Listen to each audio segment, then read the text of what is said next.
And get my devices going. It's going to be kind of an Ask Me Anything political. I want to hear what's on the mind of my viewers, particularly MAGA. You notice who I want to talk to. So we're going to do it different today. But I'm going to need a minute to get this YouTube horizontal going. So bear with me as you guys begin filtering in. Give me about a minute. We should be up. So this is the Ask Me Anything political live. We've had it's Trump, so we've had a lot more news come in. There's been a plane crash. Trump went on a tangent about DEI. So I'm sure all of that will come up. But we're talking about asking me anything political. I want to hear also your opinion on the show, ways to make the show better, more entertaining. Some of you folks are indeed saying there's too many liberals on here. I can't force the MAGA side to come through. I prefer that, but it is what it is. I mean, I invite MAGA on. I welcome MAGA, but like I said, if they don't want to come on, they don't want to come on. But we're gonna see how you guys feel about what's going on. Like I said, you get to ask the host anything today, political, anything political, and hopefully we'll make it an entertaining show because I definitely want to hear your opinions. Give me 1 second to make sure this is. I think I did it right. So let's see what happens here. All right, so we should be live momentarily. So we got all of our streaming services going just about. So about 30 seconds, we should be good to go. So give me a moment to actually try to make sure I got all of my systems charged. So that's what we're doing here before we go live. So we're gonna be saying, "Ask me anything political." That's what we're doing. You get to ask the host anything political, and as always, you can be critical of the host. You don't have to spare the rod, as they say. You can state your opinion. If you think I'm getting something wrong, that's really what I want to hear. So I want to hear your opinion, period. Okay, so we got everything up, and I'll go ahead and start the live in three, two, one. What up, folks? Once again, it is indeed your boy Tim, the handsome liberal. Yet another busy day in the Trump world. Now, um, this Trump has nothing to do with it, but there was obviously a disastrous plane crash in Washington, D.C. They suggest that all 67 individuals involved have likely perished. 64 on the plane, three service personnel flying what was apparently a Black Hawk helicopter, and they collided. Now, like I said, Trump has nothing to do with the accident, but we're certainly going to talk about him addressing the nation in regards to the accident. Now, Trump went through, in the beginning, he said what you would expect a commander in chief to say. He talked about everything from we need to unify to the point of they're in a better place, likely in the hands of God. I mean, the typical thoughts and prayers. My heart goes out. The typical salutation you hear in any time you hear one of these awful events take place. Nothing wrong with that. But then he went on a tangent suggesting that DEI played a role. He certainly blamed the policies of the Obama and Biden administration. And folks, they haven't even pulled all the bodies out of water yet. And he's on the blame game. Now, I will say this. Here's the issue that me personal, and I know a lot of my MAGA folks love the sticking it to the liberals aspect of what he did today. But my issue with it is this: like you ever seen the back of your insurance card? You got your liability or your full coverage insurance on your car. One of the things it always says is on the back of it is never admit fault. You circle the wagons, figure out what's going on, have a full investigation, never admit guilt, all of that kind of stuff. Now, this is less than 24 hours after the accident, and President Trump has already attributed blame to poor hiring practice at the air traffic control facility. He blamed the helicopter pilot already. And he talked about DEI policies and put Obama and Biden in the blame category. Less than 24 hours after the accident. So the NTSB has certainly not concluded any investigation. So I don't think you've ever seen that from any commander in chief before in history. Now, that's not to say what Trump said may not turn out to be right, but it certainly was not thought up, was not properly thought out like they normally do. Normally, you would have several investigators get into the game. They would all come to a conclusion around the round table and say, "This is the press release we're going to come up with. This is what we have concluded that happened." Trump did all of this for the most part by himself. And of course, we know he doesn't know a lot about aviation. He's not a pilot of either in a fixed wing or rotary wing aircraft. So to release all that within 24 hours is amazing. But we'll cover all of that on the program. This is Ask Me Anything, political. So I'm going to go straight into the comments. We don't have a whole show derived like we normally do. We're going to just simply have a nice intimate conversation. I want to hear you folks. Maybe we can make this a more entertaining show. You can let me know what the hell I'm getting wrong. You know I'm always welcoming for that. I want to get plenty of MAGA on here as always. So looking in the comments, where's the Black Hawk's black box where it records moments before the crash? I don't know. That's a good question. I think that's it. Does that say holes? Yeah, holes for Harris. Now you're asking where's the Black Hawk? That's the military helicopter. Where's the Black Hawk's black box where it records moments before the crash? I wondered, would you put a black box on a military aircraft that might be performing missions and things like that? Let's say, for instance, I did a rescue mission deep within a country, or America did a rescue mission deep within a country. The black box might tell the enemy if they shoot down a helicopter what route you took to get there, so that they could put surface to air missiles or something else in the future to prevent that route from hitting. Would you want a black box on a military vehicle? Big dog, yeah! Appreciate the hat mustache. The point I'm making is I'm not aware if they even have that. I'm not aware if they have a black box on a military helicopter. The military would want black boxes more than anyone. Yeah, but I don't know. I've never heard that. I'm not going to disagree. I'm certainly not military. I'm not going to play Trump. I don't know more than anyone else on this topic, but I don't know. To me, it would seem like you would not want black boxes. But if there is one, I don't think it's going to be hard for them to recover it. I mean, the apparently the Potomac, what these both aircraft went down in the river, and apparently it's not that deep. It's not like the Malaysia flight that we still have not found or something like that. That is literally a mile or two deep under the ocean. The Potomac is apparently not that deep. I heard the pilot of the copter was actually a Muslim convert named Suck Malik. I like it, Dick. I like it, Dixon. Suck Suqq Madik. Muddiq. I love it. I love it. I will say this, because Trump continued talking about DEI throughout his press conference. Now, I know that Dixon Carter, the Suck My Dick, is just being sarcastic and it's hilarious as hell. But here's what I think based on what I heard from Trump, and I'll start taking callers here. I definitely believe either the air traffic control agent that you hear the radio calls from or the helicopter pilot was a person of color. I mean, we know the air traffic control person was a man because you could hear the radio traffic.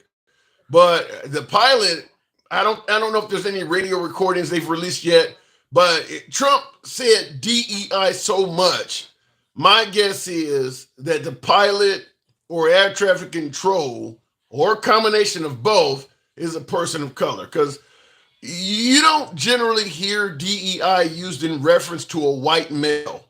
And we know that this is a male dominated profession that we're talking about. So it was probably males on both ends, and it was probably people of color. That's DEI has almost become synonymous with people of color or occasionally women. It's never used in conjunction with a white male. So we'll see what happened. But I'm thinking it one or the other, because Trump was talking about DEI like crazy. So going to the box, Big Za. I believe that says, good evening, Big Za. This is indeed Ask Me Anything. And up to and including if you want to discuss what Trump had to say. We'll give the box a moment to reset here.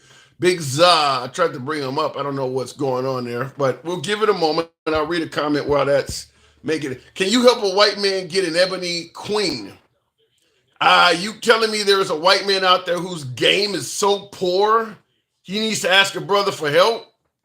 Step up your game. That's how I can help you. If you are a white man seeking an ebony queen, step up your game. I don't want to sound like uh, Richard Pryor coaching Gene Wilder in Stir Crazy, but that's right. We bad. We bad. You need to step your game up. You need to step your game up. They installed black boxes on military aircraft years ago. This isn't the first mid-air collision with a commercial jet and military aircraft. All right, fair enough. Fair enough. That's what the purpose is to get the point out. I didn't know that. Thank you for the information. I tried to bring up Big Zod. Don't know what just happened there. So we'll continue on with Stick Darula. Good evening, Stick. How you doing, Tim? I'm doing good. Did you? Now, obviously, you're aware of the plane crash. Did you catch Trump's press conference? Yeah, I caught a little snippet, and then I caught a couple of snippets of ABC replaying it. Mm-hmm. And at this point, he don't have a clue. Well, but you wouldn't expect him to less than 24 hours after the event, would you? No, I don't. And that's my point. You don't know what the hell you're talking about. Shut the hell up. Go sit down. Eat a Big Mac. Like, stop playing with us. Like, you saying it as if you know that's what it was. That's number one, because you just did all of these executive orders, especially the one about DEI. Mm-hmm. So you playing on our heads, man. You doing it right in front of us, and ain't nobody dumb. And it's sad that the supporters, they will make up any excuse for this man to be a loser. What do you mean by to be a loser? He's a loser. He just won. He got the biggest political comeback in history. See, that's a MAGA supporter way of looking at it.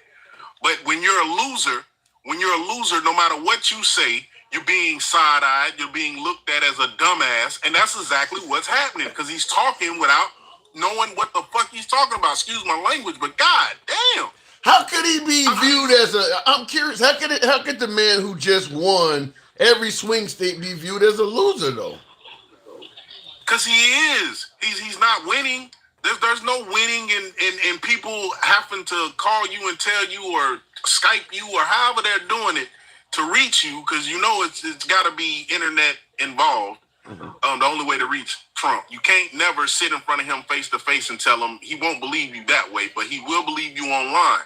So okay. My whole point of it is, when you got to do a whole about face about some orders you just did, you a dumbass. It is what it is. Like, I don't know. You're making it sound like Trump is a loser. I mean, the guy's obviously a billionaire. The guy's been elected twice. Wait a minute. Hold on. Hang on.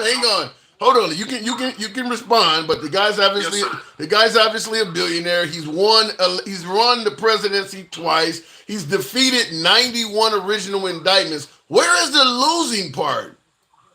The losing part is already you showing that you're weak as hell. You showing that you don't know how to pick people for government.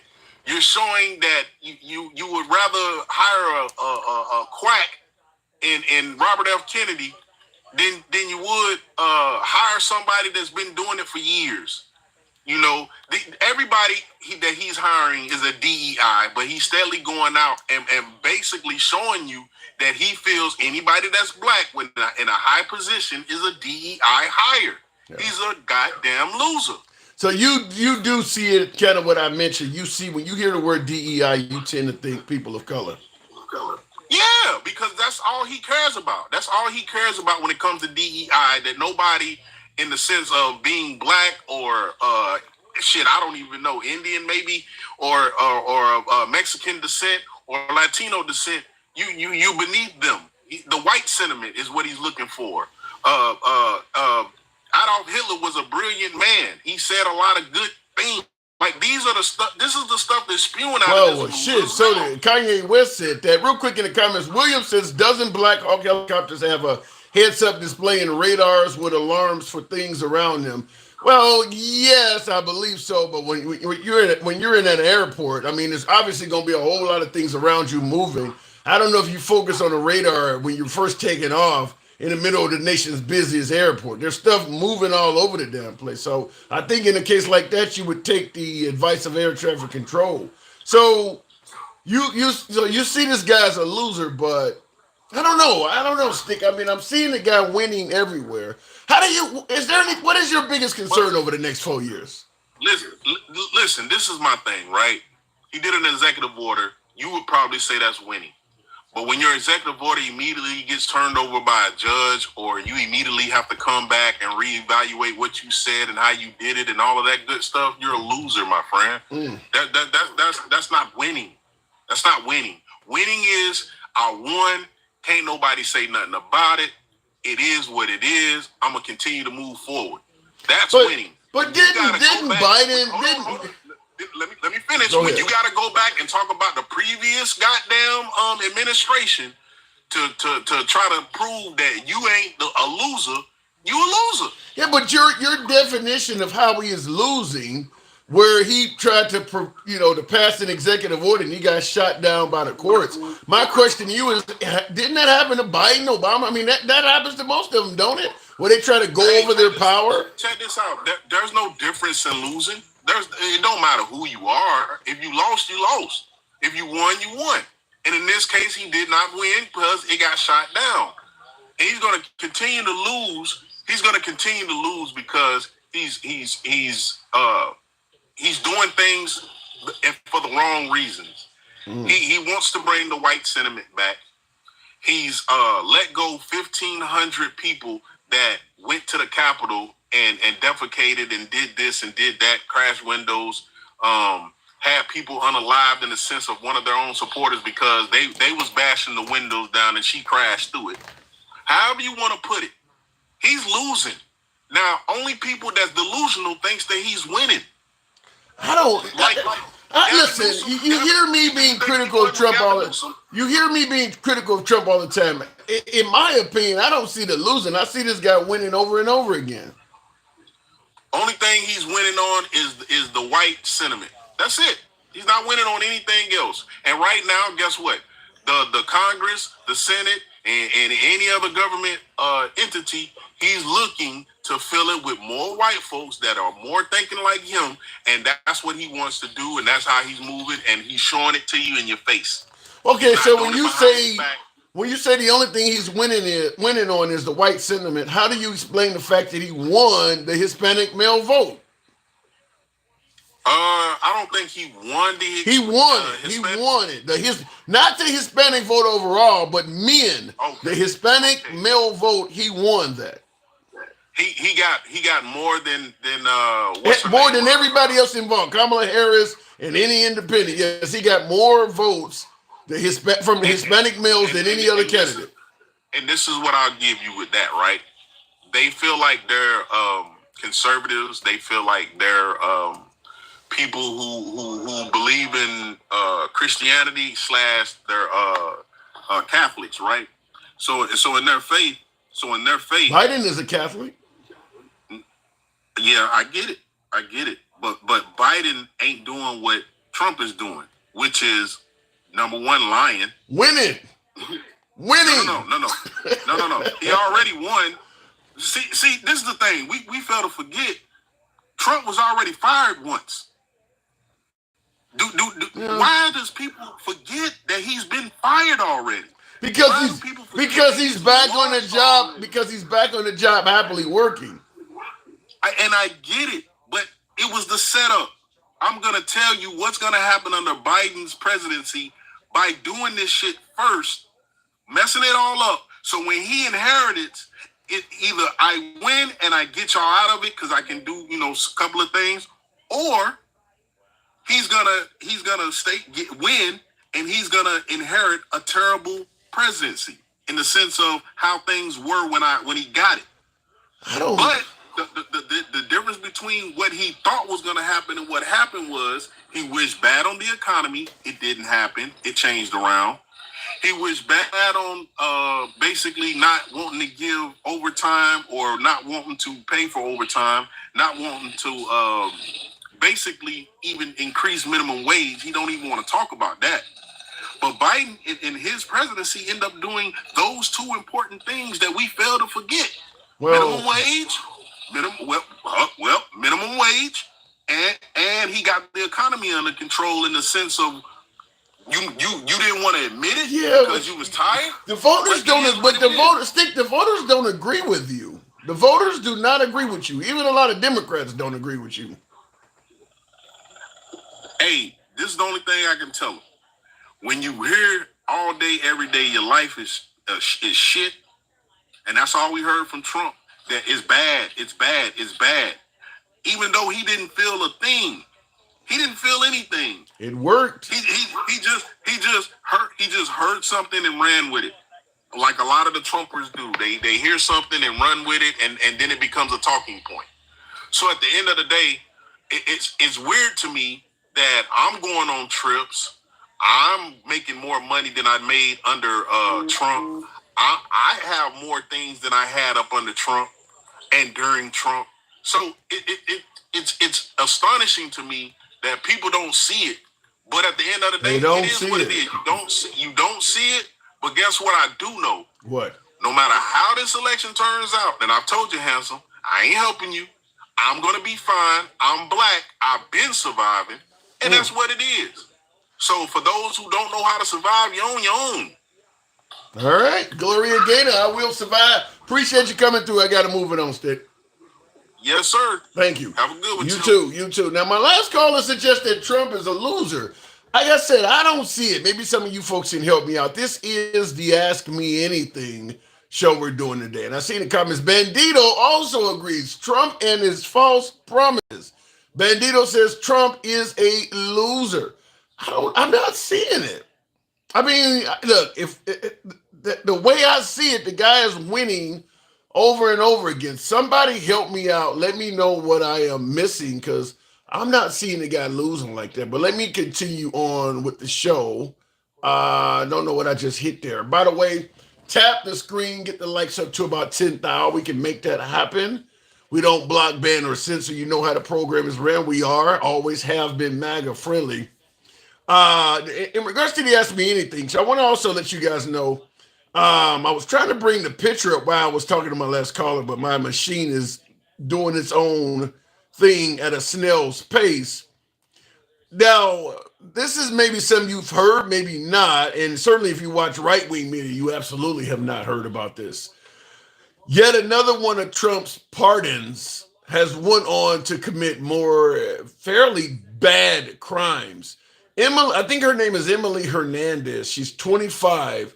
She just got sentenced today for DUI, vehicular homicide. Now, she's the one that's in the picture taking a selfie. She's tearing down Nancy Pelosi's sign off the wall. So she's inside the Capitol building, and she's destroying property and taking selfies while doing it. She got pardoned by President Trump for what she did on January 6th, but a year after January 6th, February of 2022, she was driving twice over the legal limit. She killed a 35-year-old wife. I don't remember the woman's name. I did a whole thing on this on my TikTok, but killed a 35-year-old wife and crippled the husband that was in the car with her. So, and I believe they have 2 kids. I'm not 100% certain of that. But she did, while driving, twice over the legal limit, she's killed someone. Now, the reason I'm bringing it up is because after January 6th, she did this. And apparently she has more of these on her criminal record. So the reason I'm bringing this up is this shows the detriment of not looking into the people you were pardoning. He didn't look, he just pardoned all of them. I believe they said he used the phrase, fuck it, let them all out. So he let someone out that had a history of doing this. And by the way, she did this in February of 2022. So when he pardoned her, she had already killed someone with her car and was due to be sentenced soon. And he pardoned this woman. He pardoned somebody that had already took their vehicle twice over the legal limit, had went out and killed somebody. And here he is pardoning that woman because he never really, looked into who he was pardoning. We all also know of the other guy in Hobart, Indiana, that had a very lengthy rap sheet that the police have now shot and killed because he was fighting with the police. He's another pardon. And he's also been arrested 4 times since January 6th. Once again, Trump did not do any type of deep dive into who he was pardoning. So he did pardon some genuine bad hombres, as some might put it. Now, what makes this kind of unusual and ironic is, you always hear about liberal judges letting bad people out, and then they go on to hurt somebody else. Lincoln Riley is a perfect example. Well, now we have one that happened under Trump, and the right ain't saying a damn thing about it. Money talks, says Bandito. That is a good movie, and that is a fact. Going back to the box, that's Money Talks with Chris Tucker, if I believe it is. Continuing on with Let's Talk.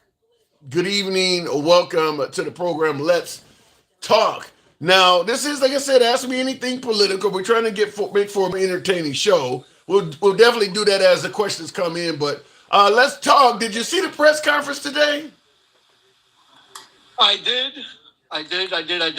Now, I think he was mentioning the DEI thing. I think he overstated it. Okay, I'm a Republican, and I'll call him out when I have to. I think he overstated it way too much. Now, as far as the DEI concerning race, color, and all that stuff, I don't think that's what he was pursuing. It's more of what he said, based on merit. These guys in the FAA or anywhere, right? Right. They need to know what the hell they're doing before you put them up there. Yeah. And if it was a DEI hire, if it was, because nobody knows. No.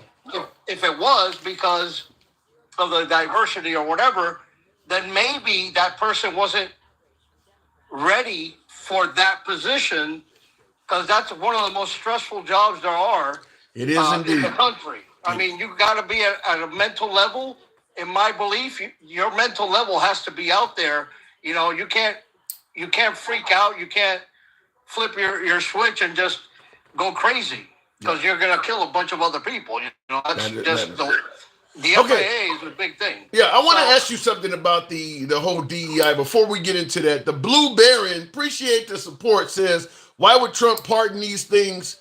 I guess just to stick it to the liberals, really. I mean, it seems like he, really didn't concern himself with the Capitol Police or anything. The whole goal was just to stick it to the liberals, if you take my opinion of it. But in regards to DEI there, let's talk.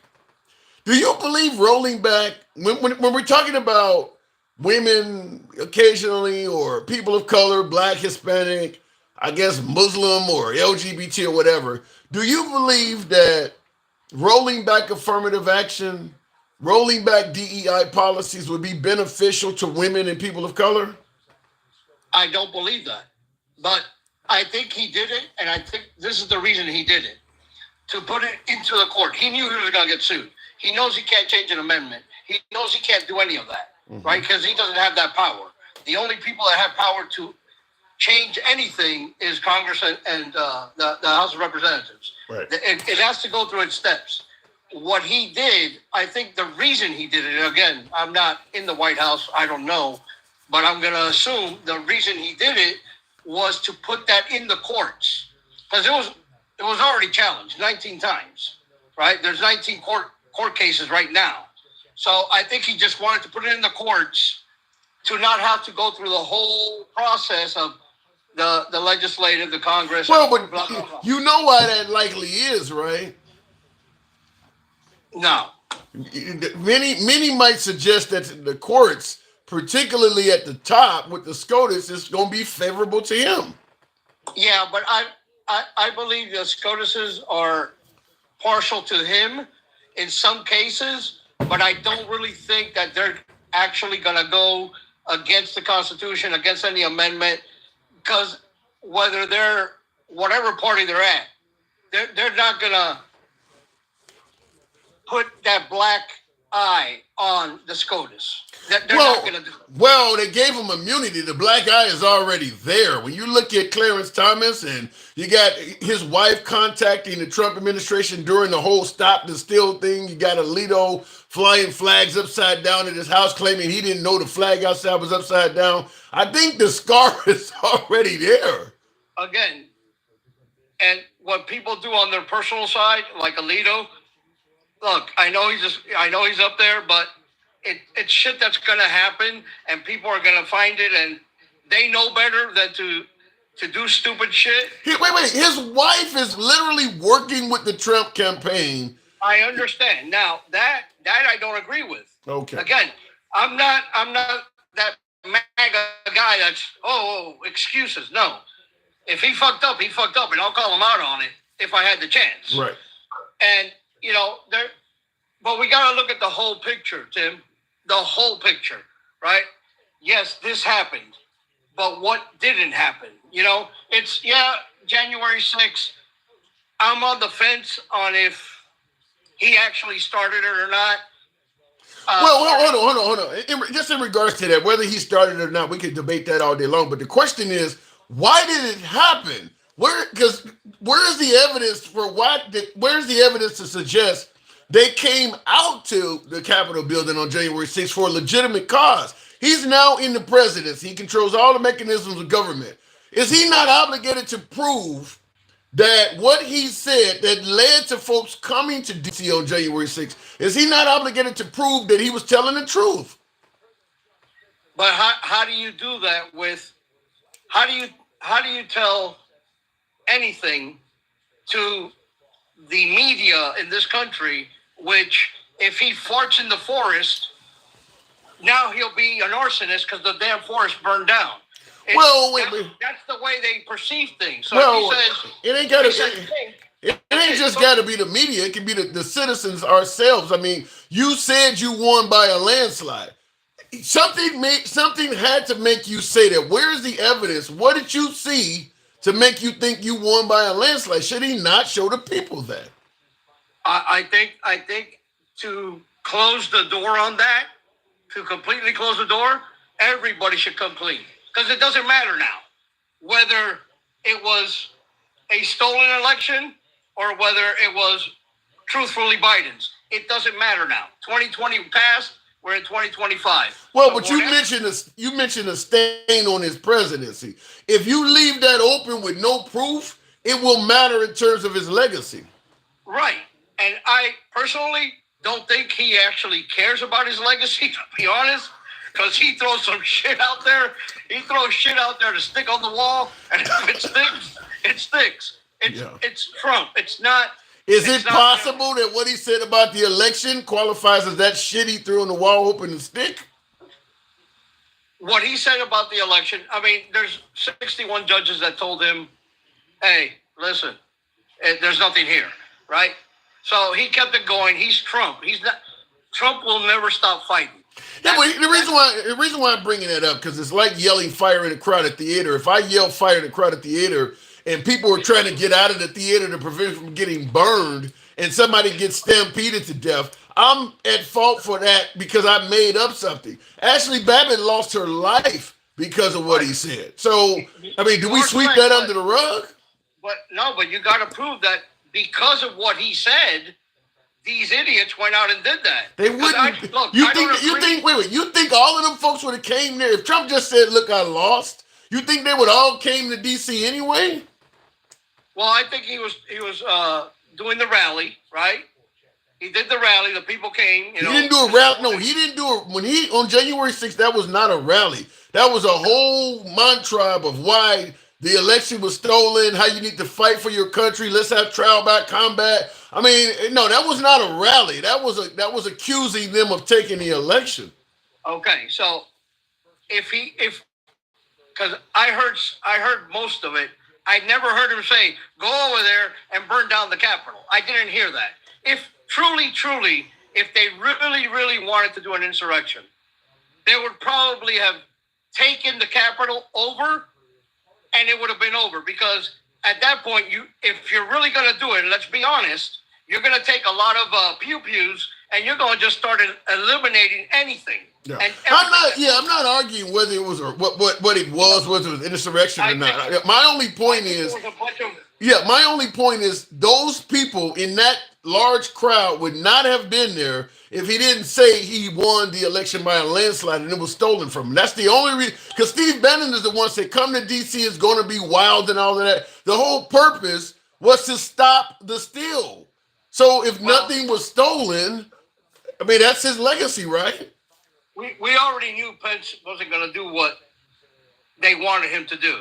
That was before the rally even came out. Right. We already knew Pence wasn't going to do shit. He wasn't going to sign. He was going to certify the election. It didn't matter what happened. So I think it's wrong that these people jammed in. I think it's wrong that they rushed the Capitol, that they went into the Capitol. I am not on that, right? Mm-hmm. And I think that the people that actually did damage, right, should be still inside of jail. The people that didn't, that were just there, that were just present, okay, and you're talking about 1,450, maybe, maybe a little more, a little less, they all got charged. 1,450 what? Because when you look at the pictures inside the Capitol building, there's hundreds of people in there. So okay, I don't know, out of the 1,500 he pardoned, I don't know how many went in the Capitol building, but when you look at the photos of the people in the Capitol building, there's clearly hundreds of people. Okay, let's say it's out of the 1,500 that he pardoned, let's say 1,000 were outside. Right? You really think only 500 people went in that building? When you see the photos, they're everywhere. I don't even think 500 went in there. I really don't. I really don't. But let's say it's 500. Let's say it's 1,000 people went in there, right? I don't think 1,000 people did the damage that one or two people did. Do you see what I'm saying? Some might have walked in and walked out, and it was okay. They walked in. They didn't really destroy anything. But you do realize people were beating cops and hitting them with flags and stuff on the outside of the building. And I'm not condoning that, Tim. I'm not condoning that. No, the point I'm trying to make is you can't judge it by who went in the building because there was clearly felonies committed on the outside of the building. Exactly, and I don't condone the felonies that were committed. I don't condone any of them. Okay. I really don't. And if you hurt a cop or if you beat the shit out of somebody, hey, you know what? Do your time. But they all did get pardoned, even the ones that beat the cops. And I don't agree. I don't agree with everything. Again, I think that some people shouldn't have gotten pardoned. Period. Yeah. Right? Some of the people shouldn't have gotten pardoned. One, the leaders, right? The leaders of the Proud Boys. He shouldn't have been pardoned. That guy's a piece of shit.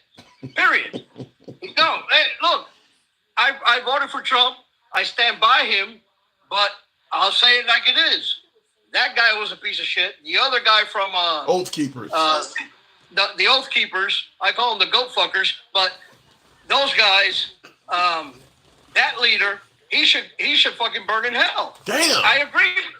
No, listen. Okay. If you're a racist piece of shit, you should die. So you're saying wait. Who are you saying the leader of the Oath Keepers or the Proud Boys? Do you view one of them as a racist piece of shit? I believe they are racist, 100%. Right. I've read their articles that they have written and shit on their websites. I believe they're racist as shit. Wow. Now, do I want to be associated with them? 100% no. 100% no. Because I wasn't brought up that way. I wasn't brought up to see color. I was brought up, look, this is Timmy. Go play with Timmy, and we play, and we beat the shit out of each other. A week later, and we were friends the next day. It doesn't really matter. I was brought up. Now, do you see Trump himself as being racist in any way, shape, or form? I think Trump got that label in 2015 when he said he was going to run for the presidency. All of a sudden, this guy's a racist. I mean, he was sharing shoulders with Oprah Winfrey, with Muhammad Ali, with their family. with Reverend what's this guy from Chicago? Jesse Jackson. Jesse Jackson and the other guy that only comes out when it's really bad. Al Sharpton. Al Sharpton, right? He was rubbing shoulders with all these people. They loved him. Yeah. All of a sudden, he says, "I'm going to become president." Oh, he's a racist piece of shit. He's a white supremacist. All of a sudden, out of nowhere, they don't talk to him anymore. They don't want to. Well, I will say this in regards to what you're saying. Trump, the way he talks once he ran as a politician, you think he was saying the same things to them, to Jesse Jackson and Al Sharpton, that he talks about now? Do you think he was looking Al Sharpton in the face and saying, we need to get rid of affirmative action? You think he was saying that to Jesse Jackson back then and Oprah Winfrey? You think? Go ahead. Maybe because he's Trump. You see, Trump is the guy that's going to say, you're a piece of shit, and that's what he believes, and he'll bring it out to the open. He ain't going to say it behind your back. He just doesn't. I don't disagree with that, but I can't imagine him saying he want to get rid of DEI and get rid of affirmative action and Jesse Jackson and still being friends with him, unless they just say, look, maybe he got the end scoop on us bringing some properties or something in New York or a new organization, but we think the guy's a piece of shit behind his back. There's no way they would have been okay with that. Certainly not in that era when things were even worse than they are now. Exactly. So I don't know that he said that back then. I don't know if he believed that back then. That would be an assumption, right? Okay. Just like assuming that the DEI thing is actually going to pass. No, I think he did it just to put it in the courts. The court already blew him down.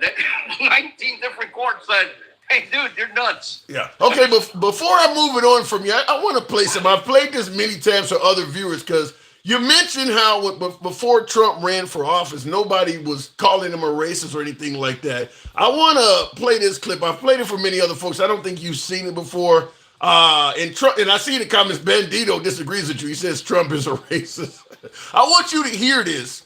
I can't see the comments though. Okay, don't worry about the comments. I want you to hear this clip. This is Trump several years ago. Rally. I want you to hear, and I want to get your opinion on this. Okay, are you aware? It's a much better idea, and certainly better for us. Are you aware that liberal media and the Democratic Party in general are trying to paint you as a racist? Are you aware of that? I think so, but I think people know better than that. I'm probably the least racist person on earth. Well, I've known you a long time, and I I never saw any racism from you. However, when you tweet out a thing, and this bothered me, I got to tell you, you tweeted out that whites killed by blacks, these are statistics you picked up from somewhere, at a rate of 81%. And that's totally wrong. Whites killed by blacks is 15%. Yet you tweeted it was 81%. Now, Bill, I didn't tweet. I retweeted somebody that was supposedly an expert. But you don't and want it was to also a radio show. Why do you want to be in that zone? Hey, Bill, am I going to check every statistic? I get millions and millions of people. You got it. You're a presidential contender. I have millions of people. You know what? Fine. But this came out of radio shows and everything else. Oh, come on. All Radio it was shows? a retweet. I didn't say, excuse me. All it was is a retweet. It wasn't from me, and it came out of a radio show and other places because you see all the names. Look, you know I'm looking out for you, right? You know that? You know I'm looking out for you. I look out for every honest politician. I don't care what party they're in. Don't do this. Don't put your name on stuff like this because it makes the other side, it gives them stuff to tell the ill-informed voter that you're a racist. I mean, you just handed them the platter. This was a retweet. Bill, I'm sure you're looking out for me. Everybody is, right? Yeah. This was a retweet. This was a retweet. All right, whatever it is. And it came I told from you shouldn't sources that tweet are ever. Very credible. You shouldn't be tweeting. What do you think of that? I think that I don't know if it was a retweet or not because obviously you can't really see it there. Well, let me Are skewed. Go ahead. I think the numbers are skewed on what I see. Yeah. They're skewed badly. They're skewed. I mean, basically, this is saying that if you're white and you're the victim of a homicide, there's an 81% chance that a black person did it. So it makes blacks look like they're just killing white people wholesale. When you look at the graphic on the screen there, it's clearly the depiction of an African-American thug. The guy got his pants sagged. He got the pistol turned to the side. He's wearing a do-rag. Now, this is what Trump tweeted out. Now, at the bottom, it says the source is the Crime Statistics Bureau, San Francisco. You heard Bill O'Reilly tell him that source does not exist. Oddly enough, Trump stating, I don't have time to check everything I send out. Isn't he the guy that grandfathered the term fake news? And here he is admitting I'm sending out stuff and I'm not even checking it out. I got to ask you, how does the African-American community supposed to take this? Okay. I don't know how they should take it. I'm not African-American, so I can't speak for them. What I could say is the numbers are skewed 100%, and he should have checked that information or had somebody check it for him before he retweeted it. But then again, it's also Donald Trump, and Donald Trump just tweets shit. That was back when he was president the first time, correct? Right. Yeah. Back then, they should have taken the damn phone away from him because he was tweeting at 2:30 in the morning, you know. Yeah. One of his long-term friends, Geraldo Rivera, said that he used to say before him and Trump fell out, I wish I could be his PR person and be able to take his phone away from him. But I brought this up because you mentioned how all of a sudden he started running and people started calling him a racist. And I told you he talks different now than he did back when he was hanging around black folks. Now, I'm telling you, if I'm white and I have no black associates or black friends, and I believe this right here, if I see some black folks walking down the street toward me at night, I'm crossing on the other side, or I'm putting my hand on my gun. He's made it clear that if you ever the victim of a homicide, 81% chance is a black person. Okay, and again, he was stupid for doing that. Is this a reason, though, to accuse him of being racist? Right, and I understand that, but everybody with common sense, knows that this isn't right. Why doesn't he know? Does he not have common sense? Apparently not. Not back then. You know, listen, again, Tim, I'm a diehard Republican.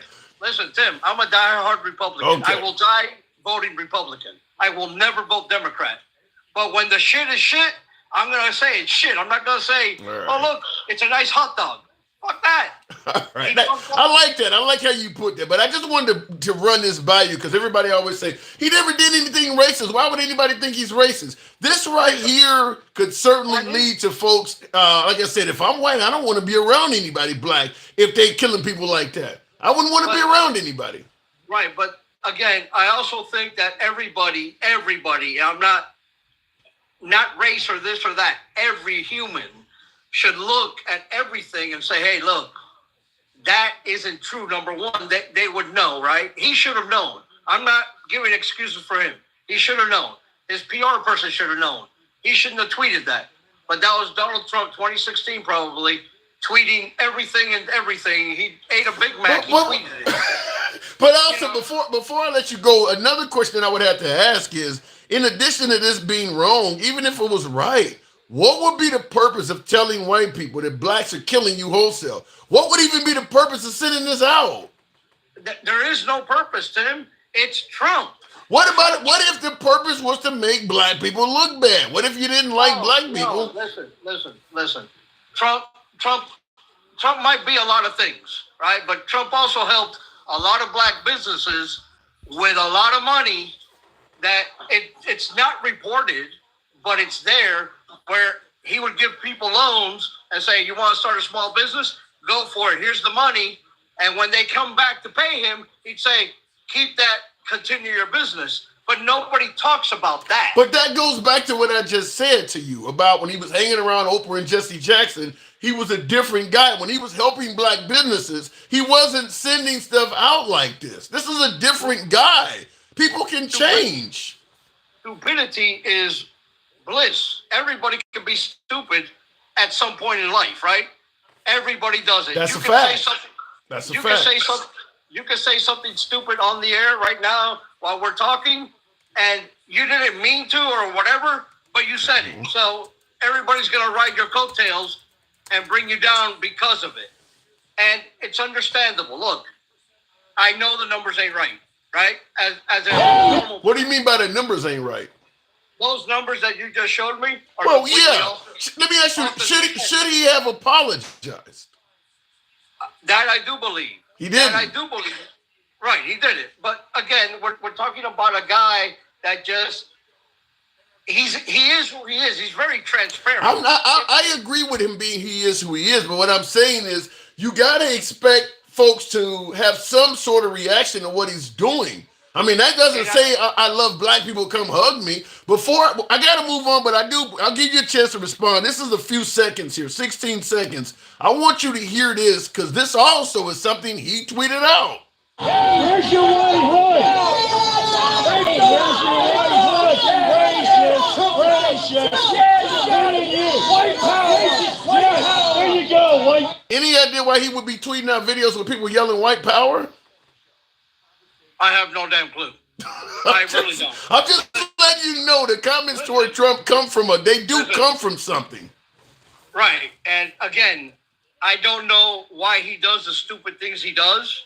And I think that's what got him in a lot of trouble in the past presidency is all his damn tweets.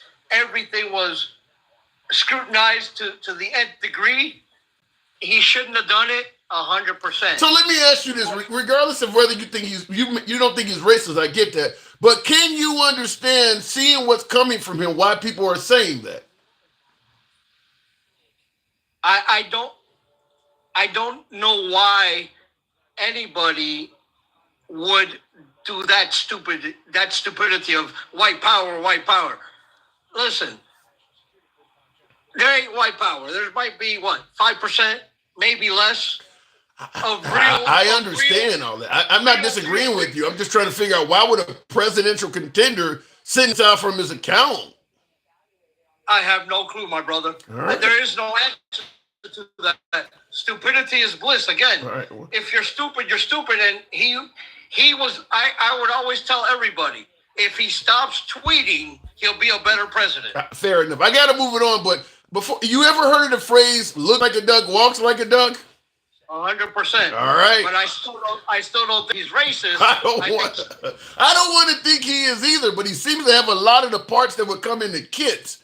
I don't know why he's doing this, and you don't either. We just don't think he's part of it. But he is doing what somebody who is racist should be doing. When was this tweeted? I don't know. I mean, Fox News and the right ain't gonna cover when this stuff comes out. I believe Tim Scott. This happened during his first presidency because Tim Scott of I Love You Men begged him to take this down.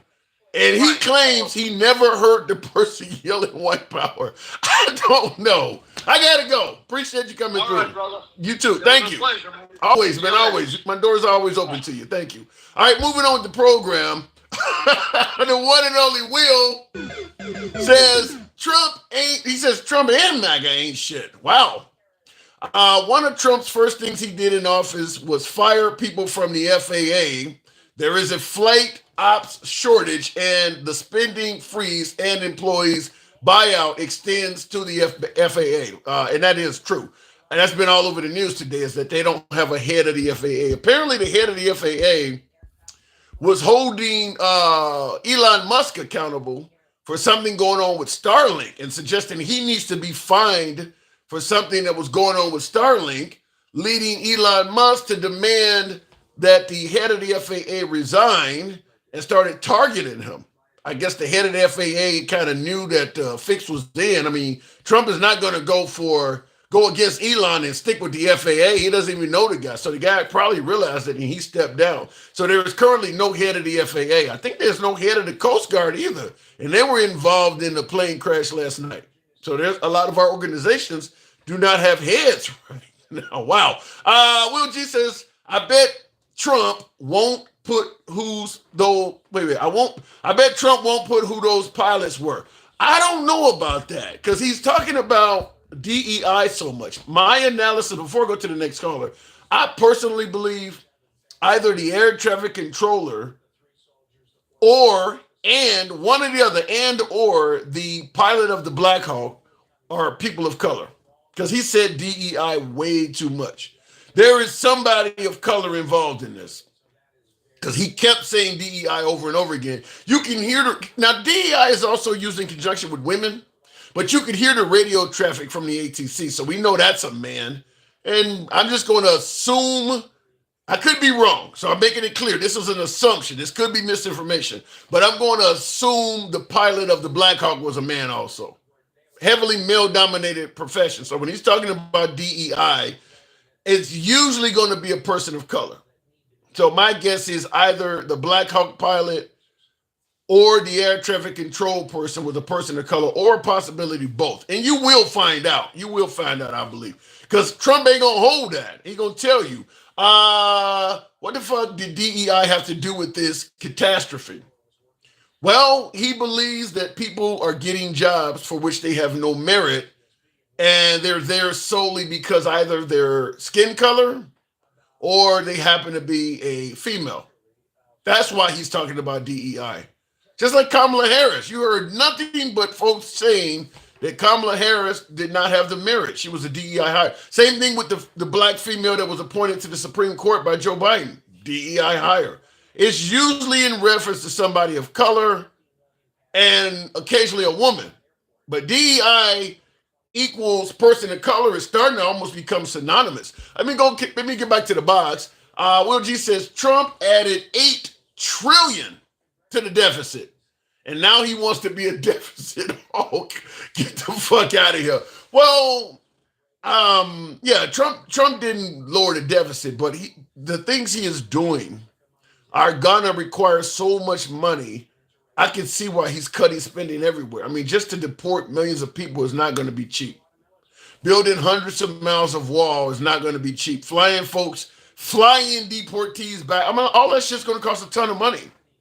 So he's pulling it from everywhere. Let me go back to the box. Tap the screen, folks. Get the likes on up to about 20,000, THOU, if you will. Continuing on with the program, we'll go straight to Mr. Walter. Yeah, Mike, appreciate the hat and mustache. Thank you for your support. Not necessarily, but the fall's probably gay. I think I'm hearing what you're saying there, Mr. The fellow is probably gay. You think one of them is gay, Mr. Wondery? Mr. Walter, good evening. Hey, Tim, good evening. Let me get appreciate good evening to you as well. Let me get your humble opinion. When you hear the term DEI, what comes to mind? Just literally trying to have representation for people who are not white men, straight, Christian, basically, who have run this country since the inception. And once civil rights became a thing, this is, they've been trying to do away with it. And, initially, outright. And then through economics, redlining, Well, let me ask it to you this way. Do you believe in 2025 that DEI is still necessary? Affirmative action, these things that Trump has rolled back. Do you believe they're still necessary? Necessary, yes. Maybe not quite as necessary as it was in the 60s, but necessary nonetheless. I think we can... I work in corporate America, and, the corporation I work for has a pretty strong DEI culture. Mm-hmm. And I would say it has, even with all of that, most of the top people are white. I would say, of the representation. But wait a minute, you say most of the top people are white. Now Trump is making it clear, and a lot of his supporters are too, that we want a merit-based employment system. You say most of the top people are white. Do you believe that is based on them having the most in terms of merit? I'm in the South, and I know the Good Old Boy Network is a thing, and it has been a thing, and that's what this is trying to address. Oh, I went to, the same fraternity, and I know your brother, whatever. That's the bullshit that happens in reality, and this is a way to try to help give people who have been overlooked for, decades a leg up. And it doesn't mean that they're not qualified. It just means that you should be considering these people as well. So you're talking about going around nepotism, essentially. Yes, like you mentioned the Ketanji Brown. I mean, she is as qualified or more qualified as I can't remember the other white woman that got whatever. Amy Coney Barrett. Yeah, yes, exactly. I mean, this isn't a good example, right? They say, oh, she's DI. Why? Because she's black and she's female. And Biden said, I'm going to hire a black female. But is that I gotta push back and ask, is that not racist to some degree where you announce ahead of time my next pick is gonna be a black woman or sexist? It's your perspective. And what Biden is essentially saying is, I'm going to try to right a wrong that has existed since this country's founding. That women have been, second-class citizens, black people have been second-class citizens, and I'm going to try to right that wrong. That's what DEI is. We're trying to right. But how do you respond to a white man that might say, when he made it clear his next Supreme Court pick or his VP pick was going to be a black woman or whatever, a woman of color, I'm a white man and I have plenty of merit. My resume is impeccable. Yet I had no chance of the gig because he was picking everybody but me. Is that not wrong to that white male? I mean, again, I said, look at her qualifications. If she wasn't qualified, then I would say no. I'm not saying she wasn't. I'm not saying she wasn't qualified. But what I'm saying is, if you took her exact qualifications and put them on a resume of a white male, he would not get the job. Let's put a picture up of every Supreme Court justice. It would be bad. You pick out how many have be been pretty vanilla, yeah. Okay, that's what I'm saying. Okay. Representation matters. You know what I'm saying? Yeah, I had to challenge you, but I totally understand where you're coming from. Yeah, I got you. Yeah. So I just wanted to tell you, I saw the press conference earlier. Yes. And aside from the DEI bullshit, which is clearly, I don't even know why he was going with that, but aside from that, and you're probably right, there might be somebody involved who's not a white guy, but I'm fairly confident of that. That DEI was said too much. I'm fairly confident either that pilot or that air traffic control officer, somebody black is in that. Okay, maybe, and but let me just say this: did you not get a feeling that this guy was rambling like a? I mean, he was talking about, the height, they're on the same altitude. I mean, he went over and over the same stupid bullshit points like a rambling, bumbling old man. I mean, it was bad. Well, yeah, he definitely, in my opinion, was outside of his league. Like, you don't know anything about aeronautics and aviation. You should leave that to the NTSB. You should be... Not to mention, they haven't done an investigation. It's been less than 24 hours. And you're already blaming the pilot and everything, talking about a helicopter can go sideways and all of this stuff. Yeah, I do think he should have waited a little bit. They were still looking for survivors in the water, and the rescue operation was underway when he tweeted that something's not right. It was a clear night. I mean, this man has zero empathy. I didn't see the tweet you just said about something's not right in a clear night. And the crazy thing is, because I was wondering, why are so many MAGA saying that this was a stage or a setup? I was wondering where all them conspiracies was coming from. So you're saying that Trump said something's not right?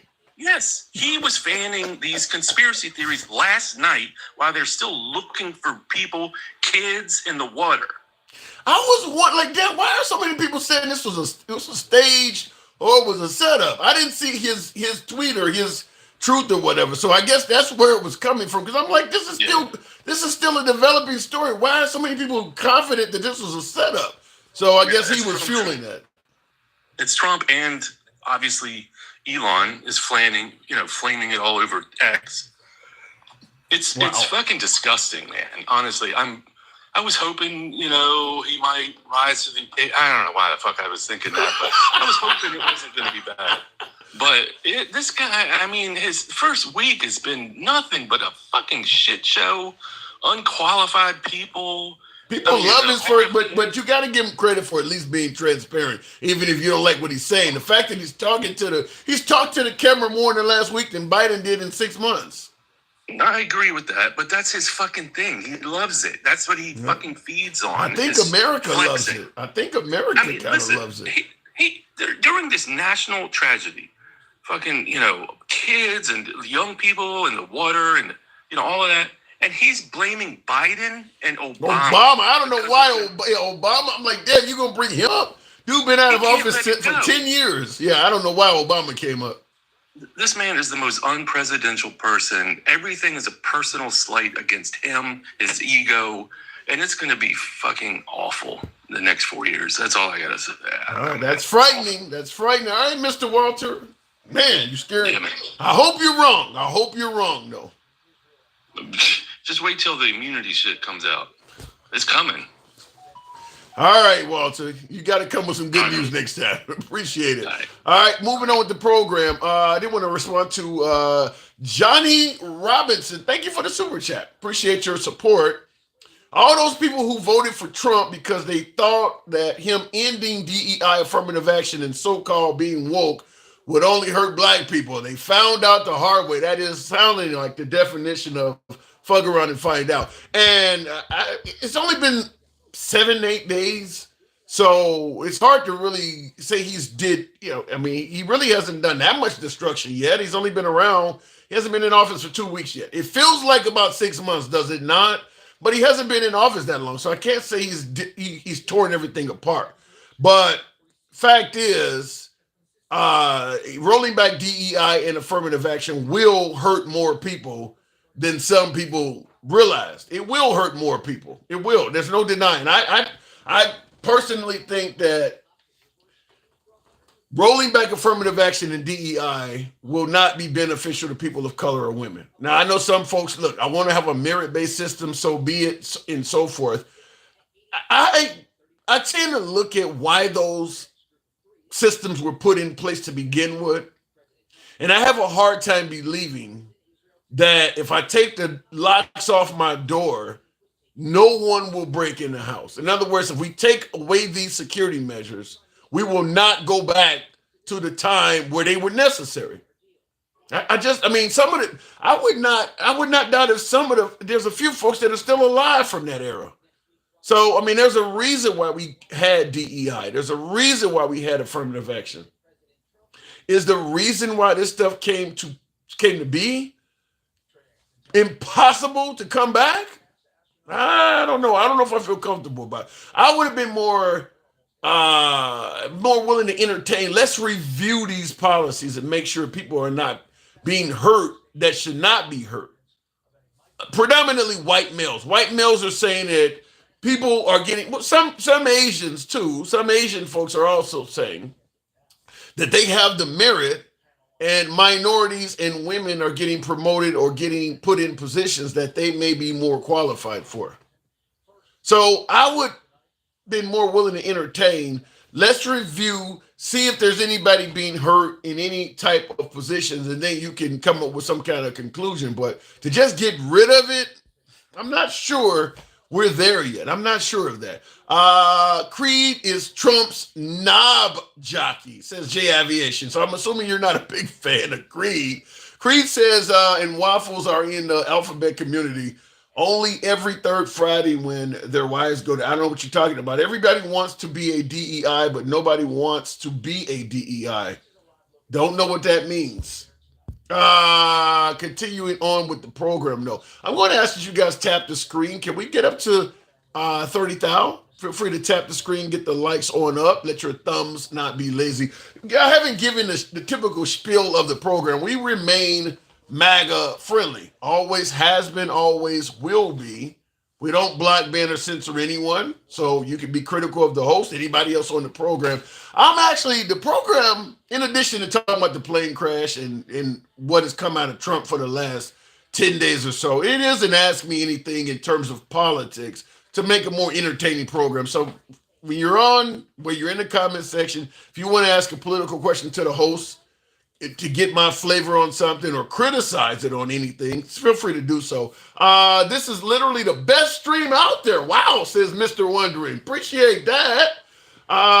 You let people have a say and read the comments regardless of their views. Are you MAGA? No, I'm not MAGA, but I do believe MAGA has a right to speak, and I will always entertain their views. And as far as I'm concerned, I'm going to protect your right to speak anytime you're on my program. And by the way, I don't think all of Trump's policies are bad.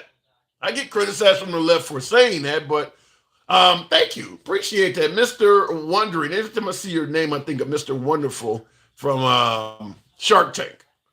Continuing on with the program, though, we will go to Mike. Good evening. Welcome to the show.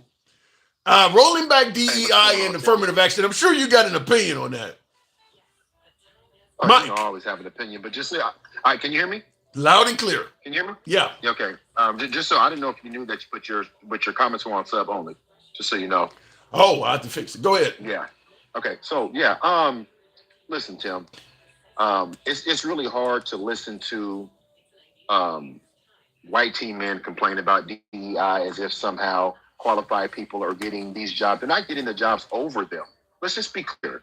They're not getting the jobs over them. This is kind of near and dear to my heart because I was in corporate America for almost 30 years.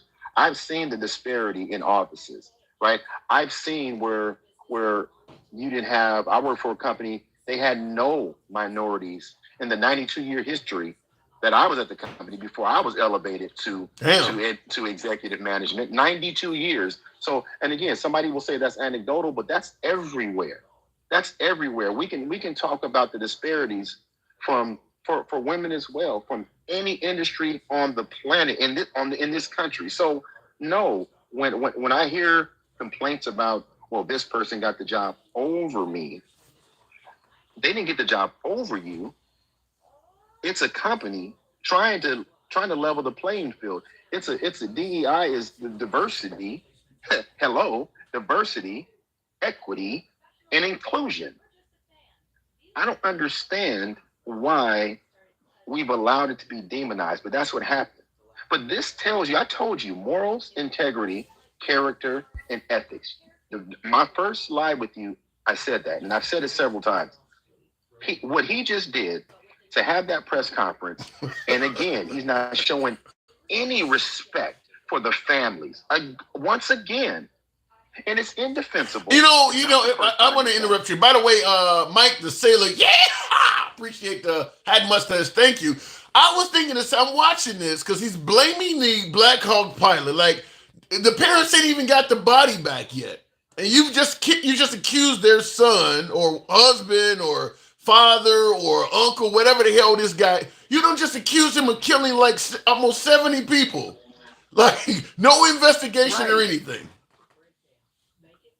Shutting the fuck up was an option. You understand that, right? Like that was an option because he didn't have to do it, but he did it to vilify something. Listen, this is the part where I say, where is the humanity? And if people come up on your live and they try to MAGA explain this away, it tells me exactly who you are, because you should, in this moment, and he's always giving us these moments, there's moments to show some decency and say, that is wrong. Yeah. You don't have to change your position to support him, but when you can't say that is wrong, you shouldn't have said it. But like you said, there's families that haven't even had a chance to get their loved ones back, and you're standing up there again. You're behind that resolute desk. You're supposed to have a higher level of these things than the rest of us. Yeah, that's because if the identity of that Black Hawk pilot is released, you could very well have angry family members saying things to that guy's family and things like that. I mean, he's already destroyed the legacy of that pilot, and the NTSB hasn't even come to a conclusion on the investigation. He's already blamed the pilot for the crash. And we know the one thing he won't do, if he comes out to be the pilot wasn't responsible, do you think he's going to walk it back? No. 100%. No. And this is what I'm talking about. We have normalized this bullshit for too long. We've normalized this behavior as if it's something that we should expect from leadership, and we've got to stop. It's not something that's okay. It's not something, I don't care who the party is, because you notice I'm not talking about parties. I'm talking about the behavior. I'm talking about the lack of empathy. I'm talking about the lack of morals to stand up and have this conversation. Has to stop. And I'm gonna say this: I'm not talking to progressives. I'm talking to his supporters. If you don't want to see it, if you think it's wrong, call it out. But see here, this is where the cult behavior comes in. If you're not going to call it out, then you are the thing that we think you are. You can't have it both ways. I don't know about. I'll just say this. I don't think they see it as bad as you're saying. Because I talked to somebody earlier in my DM. One of my MAGA friends I talked to, and he said, "Look, Trump never promised to be empathetic. He's just trying to be transparent." Because he started the press conference out by saying, it usually takes 2 or 3 years for them to come to a conclusion with these investigations. And he believes the families and folks should not have to wait that long. So I'm going to release what I got. I'm gonna let you finish, Tim. But that whoever you had that conversation with is full of shit, because that's not how it works. Yeah. That's not how it works. And also, the person that you were talking to did not have somebody on that plane or on that helicopter, because that same person would not say the same thing if that was one of their loved ones. They would not have said that. Yeah. This is the part. I don't give a fuck if he said he wasn't going to be empathetic or not. We should expect it. He's the president. I know. President. Why would you wait? You don't have 4 years of Trump already. You seen what he did in the offseason. Hold on, hang on. You seen what he did a couple years after John McCain passed away. Why would you be still expecting him to be empathetic? No, I don't expect it. Okay. Why would anybody? Why would anybody? No, here's the thing. I'm not here to talk about my expectation or anyone else who empathizes with just the human experience or humanity. That's not what I'm saying. I'm talking about the ones like the person you talked to that made an excuse for what happened by his words. That's what I'm saying. Trey, nobody's talking. You see, this is the thing. And I typically don't respond to the comments. He said, stop playing weak. I see it. Now think about this, Tim. So, I see his comment. He said, stop playing weak. So let me tell him what's weak. What's weak is you taking the position you're taking as if this should be normal. And I really hope that you never experience something like this in your life, Trey, because I know as you sit here in these comments, you would never deal with the tragedy in your family and then have somebody stand in your face and tell you how I don't like it for, also I don't like it for now he's in the military, so I don't know, but let's say for instance the guy has a wife. If your husband goes out and does something where he's liable, people can sue your estate. I'd hate to see this service person who was just trying to serve his country or something, have people coming after his family or something like that because Trump don't outed the guy and accused the guy of killing like 60-something people. I mean, I just don't understand why he did it. And then exactly, but then somebody like Trey is going to sit on the sidelines and let somebody berate your wife or your family, and you would want somebody like me with your weak ass to actually take the position I'm taking now. See, that's the problem. People like to stand up for things only when it applies to them, right? I don't have an answer for it. That's not the mark of a person with integrity. Yeah. And that's all I'm saying. We can't normalize it, Tim. I'll never think it's okay. People like Trey, they can go over there. Trey, just slam your dick in the microwave and press popcorn. That kind of person is just deplorable. And we can't be okay with it. Yeah, that's what I said, Tim. Slam your dick in the microwave and press popcorn. I said it because we have to be better. And if you're not going to be better, then say you're not going to be better. Just say it with your chest. All right, But I'm not. Listen, Tim. Listen, I'm gonna say this and then I'm gonna go. And here's the thing. And check this out. This is why I'm speaking the way I'm speaking. If I turn, hold on. Can I turn my camera on? Anytime. Let me show you. See, I'm sitting outside a hospital. Okay. Because one of my members of our community, son, had some medical issues in his ICU. Mm-hmm. So I stopped what I was doing, Trey. To show some people some empathy, something that you have no idea what to do, because if you did, you wouldn't say the things that you say. So what I would do if I were you, I would find a way to find your moral compass and anybody like you. I need you to find your moral compass and see if you can figure it out before this type of tragedy falls on your doorstep. And I'm not hoping for it, because this is not something that anybody should have to deal with, and we don't need the president making light of it. I'm going to land my plane there, Tim, because I'm really not in the mood for fuckery from people like that today. And we have to be better as a people, and we can't accept this. It's just too much. All right. I appreciate it. Thank you for coming through. All right, moving on with the show. And I don't believe that the president should have been on TV that quick. Now, I do appreciate transparency. I do appreciate a president that talks to the people. He does that a lot more than Biden.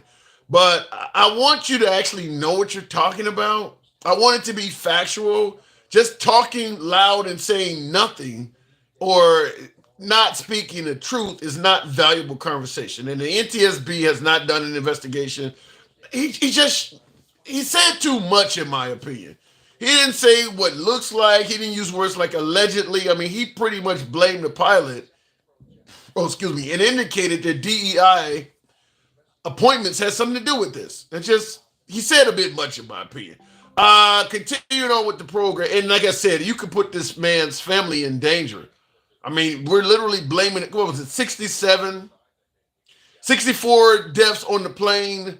There were 3 in the helicopter. So that's 66 people that this pilot would be responsible for killing, including himself, making it 67. But he's basically blaming that pilot for taking 66 lives. You don't think it's a possibility that one of their wives, cousins, husbands, children might be pissed off at that pilot? There is a real life story out there like that, where somebody was killed, a pilot was involved in a plane crash that killed a bunch of people.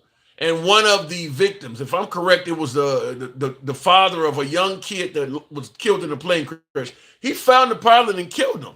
And I'm talking about commercial airlines, a big plane. He went and found the pilot in a different country and killed the guy on his front steps. Looking in the comments, he showed no concern for the families whatsoever.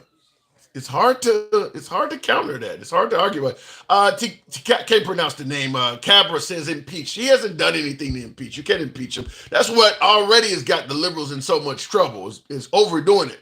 There's nothing to impeach for. He's only been in office for 8 or 9 days. Impeach him for what? Real quick in the comments, Will G says Trump's blaming and MAGA framing, a lot of that happening, is simply because this tragedy is on Trump's watch. It's also going to be on Peter XF, because the military's involved, and don't want to take accountability. Notice nothing like this happened in 4 years. Wow. Did we? Yeah, we didn't have any significant air disasters under Biden, did we not? No, we didn't. It's interesting considering that Trump is claiming that Obama and Biden changed the way the leadership was, but yet they didn't have any major catastrophes under their watch. So we'll see. Real quick in the comments, F-35 in Alaska. Yeah, I did see the F-35 drop out of the sky. Was that this week? Was that it was a few days ago? The F-35 just came floating down. I don't know how much that plane cost, but it's got to be in the tens of millions of dollars watching an F-35 come down and go into a ball of fire. Going back to the bots, he didn't necessarily say who was the DEI hire, says SGB7. Well, there's only a few people involved. Air traffic control, the pilot of the aircraft, and the pilot of the helicopter. If you're talking about DEI may have caused this incident, it's got to be one of them. Those are the only people that are involved. Those are the only players in the game, either the pilots or the air traffic control that was guiding them. So he mentioned DEI several times. One of them folks is probably a person of color. Trump will never take accountability, says Big Rooster. Well, we know it doesn't roll back misstatements. We do know that. Wow, that's a lot of you folks in here. I'll continue on. I guess Trey, you were called up. I'll go to the box. We had the bridge crash when Biden was in office in Baltimore. Yeah, the barge that hit the boat. Yeah, that is true. That did happen, but I think that was pretty clear that the controllers of the barge were not engaging in proper maintenance of their vehicle, and the whole thing just powered down and they couldn't steer it anymore, and it hit one of the pylons. But the evidence came out clearly that they were using patchwork to keep that going. Trey, good evening. Trey, are you there? I brought Trey up before. Now, Trey's in the comments. He's a friend of the program. He's pretty critical all the time. That's the second time I brought you up, Trey. You don't have, you come up and you don't want to say anything. All right, okay. You want a few sound effects. Are you still on Trump's small payroll? I wish. Even on Trump's small payroll, it's going to be a hell of a lot more than what I make. Shit, that man got billions floating around him. The Black Hawk was a training flight in the middle of D.C. And that, ooh, yikes. All right, we'll keep going. That's bad. Why would they train them there? Seem like, well, I guess you got to get trained somewhere, but man, that's hectic. Trump thinks it was DEI due to the pilot flying a Black Hawk. That's funny. Double lock. That's funny. He thinks it was a DEI because the name is a Black Hawk. Just looking at both sides, brother, if there was such a thing as Kamala derangement syndrome, I would tell those people to calm down. There is a such thing as Kamala derangement syndrome. There is absolutely a such thing as Hillary Clinton derangement syndrome. Trump used to talk about her every time he got in front of the microphone. So it exists. Let me go back to the box. Don't know what I just hit there, but we will continue on. Somebody just dropped out there I was trying to bring up. We'll go to Sunflower. Good evening. Welcome to the program, Sunflower. Are you there? Arsha, rather. Arsha, good evening. Hey. Wow, I just put join and here I am, just like that. For some reason, I clicked on something. I don't know how it brought you through, but welcome to the program. Did you see the press conference? I heard it. Because I was listening to it on NPR radio or Hawaii Public Radio. Right. As I was going to work early this morning. What you think? You know, there was. Well, I thought for a moment there he was actually going to do his job as a commander-in-chief. He did for a moment. It was pretty good. And then it's just like, just kidding. What did he do that you disagreed with? Kept going. Like if he would have just stopped at the end of doing his job and just stopped and said, I'll get back to you guys when we know what happened, it would have been a good day for him. But instead, he decided to be the one person that didn't come up and pass the buck onto somebody who hasn't even been in the administration for the past, this is a problem with, previous well, maybe you shouldn't have put everybody on a not being able to, hire federal employee. I mean, anyway, he did everything that you could expect of him to do. For a moment, I thought maybe he wasn't going to do this time. But again, just kind of, should have known better or should and then, which I think is really sad for the people, there was, for the ice skate, the ice skating champion, the people, for their families, for the people, the three that, are fallen from the helicopter, like none of that was needed. Now, Damian Gordon, 777 in the comments says that, listen, regardless of how you feel about Trump, he was telling the truth. How do you respond to folks who listen to what he said today as the truth? Considering it's only been it's less than 24 hours when he gave that speech. Okay.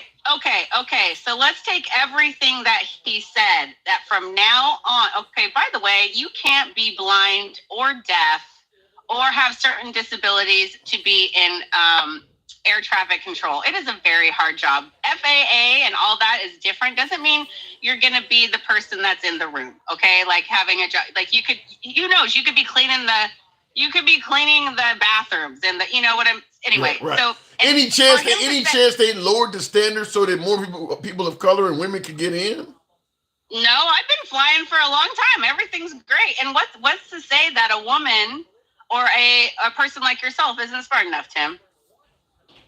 Does somebody need to So I want to put it like this.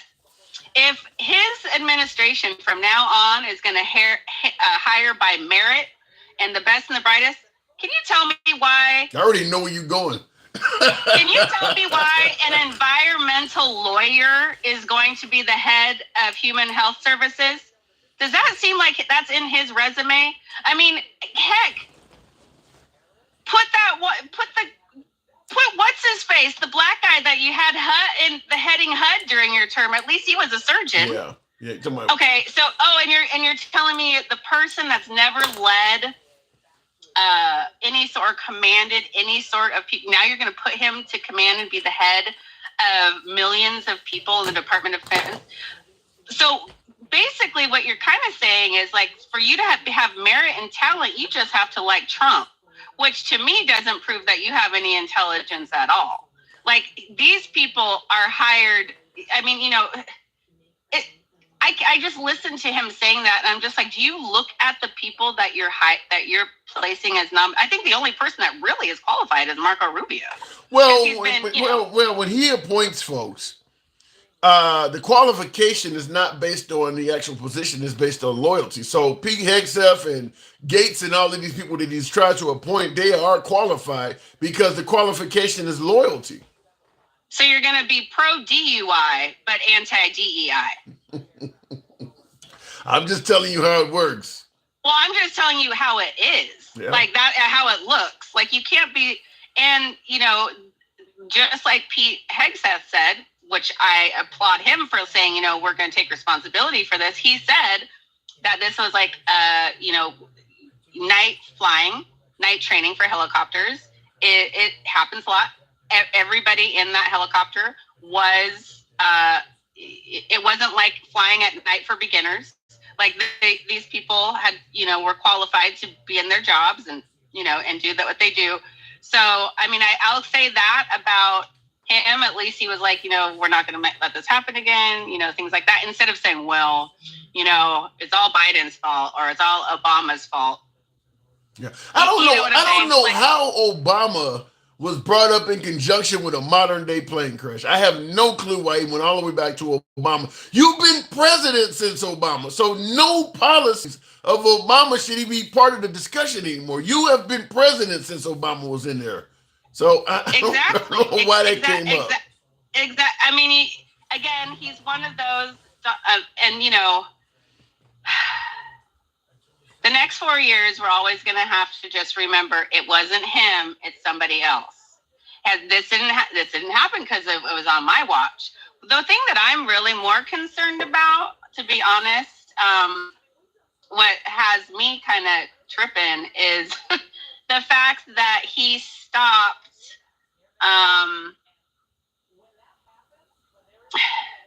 Was it pre-FAR? Okay, so basically 26 million Africans or people around the world. It was part of George W. Bush's initiative when he was president to make sure that to fight the HIV crisis in Africa and around the world. So Donald Trump, his executive order canceled that last week, which means now, just mind you, all of these retrovirals were already paid for but now they're just sitting, and these humanitarian aids are not able to give them. Well, I can explain it. That's part of the whole. Wait. The thing about HIV and AIDS is if they don't have their retrovirals. And hey, listen, this is the world. Like, this is a great thing. Then they're going to die of AIDS. Okay, well, the whole thing is he's talking about America first. I'm going to stop sending money overseas. And I mean, basically, it doesn't matter what's going on overseas. It doesn't give a damn about that. It's about America first, bringing that money home. Okay, well, it's going to be a danger to America when you're cutting all of that funding and all that aid that helps in research of Ebola and help in research of ways that viruses and stuff. And you know where it's going to come, Tim? Eventually it makes its way around the world and it's going to come to us. So no, he's not doing America first, in my opinion. It's going to come back to bite us in the ass. And it's one of those things too. I thought you were pro-life, so whatever. I feel like... Well, you're talking about actual issues. I think Trump operates on what's best for us financially. You're talking about potential pandemics and things. He's focusing on money. How can I save America money? If there are consequences for doing that, he'll deal with those later. But right now, he's focusing on money. Well, he's also cutting that funding and aid to Americans here at home. So he's not just America first. No. He's putting everybody on a firing freeze. He's going to figure out who likes me. And if you like me, you can keep your job. And if not, you got to go. So let me ask you. This is Project 2025 in the making. Apparently, he didn't know anything about it, but it seems like he's going through the playlist pretty good. Well, even if he does, let's say, for instance, he was. Now, I don't know. I don't believe this, but let's say he really did not know anything about Project 2025. If you appoint, wait a minute. even if you don't know nothing about it, if you appoint several authors of the pamphlet to your administration, you're going to start getting Project 2025 because that's what they want to do. So you've hired these people and you've given them power. You know, when Donald Trump lies enough, you know that saying, if you tell a lie enough, I sometimes think he believes his own lies, number one, and the public will start to believe it too. I mean, if you hear a lie over and over and over again, you know, it's bound, you might be like actually start to question the truth. Sometimes I wonder if this man even, I think he's such a, I don't think he knows what the truth is. He knows he won. He is our president, Arsha. That is our guy. Let me ask you before I move it on from you. Do you think rolling back DEIs and in affirmative action, do you think that it's time to do that, or do you believe those things are still necessary? If it was time to do that, we wouldn't be talking about having an environmental lawyer being the head of HHS. All right. Well said. I mean, the idea and just the freaking bigotry and like just saying the stuff, the shitty stuff out loud.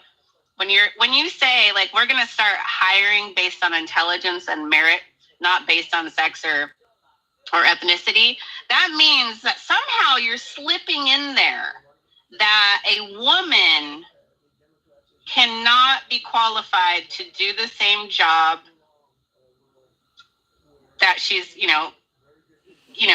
putting a resume in for, or that you and I are somehow intellectually inferior. But let me ask you this. I've had this scenario posed to me from many MAGA, many folks on the right. Do you believe women are capable of doing every job a man can do? Tim, listen, I'm going to put it in context here. I think I've told you, I live in the state of Hawaii. I am not a Hawaiian, but I live in the state of Hawaii. Right. We have a lot of lifeguards here. And these aren't regular lifeguards, okay? These aren't like sitting in your pool up in your little tower watching kids play while you're sitting and bathing, and maybe have to, go get, so-and-so out of the 3-foot water. We're talking ocean lifeguards. To become an ocean lifeguard is extremely hard.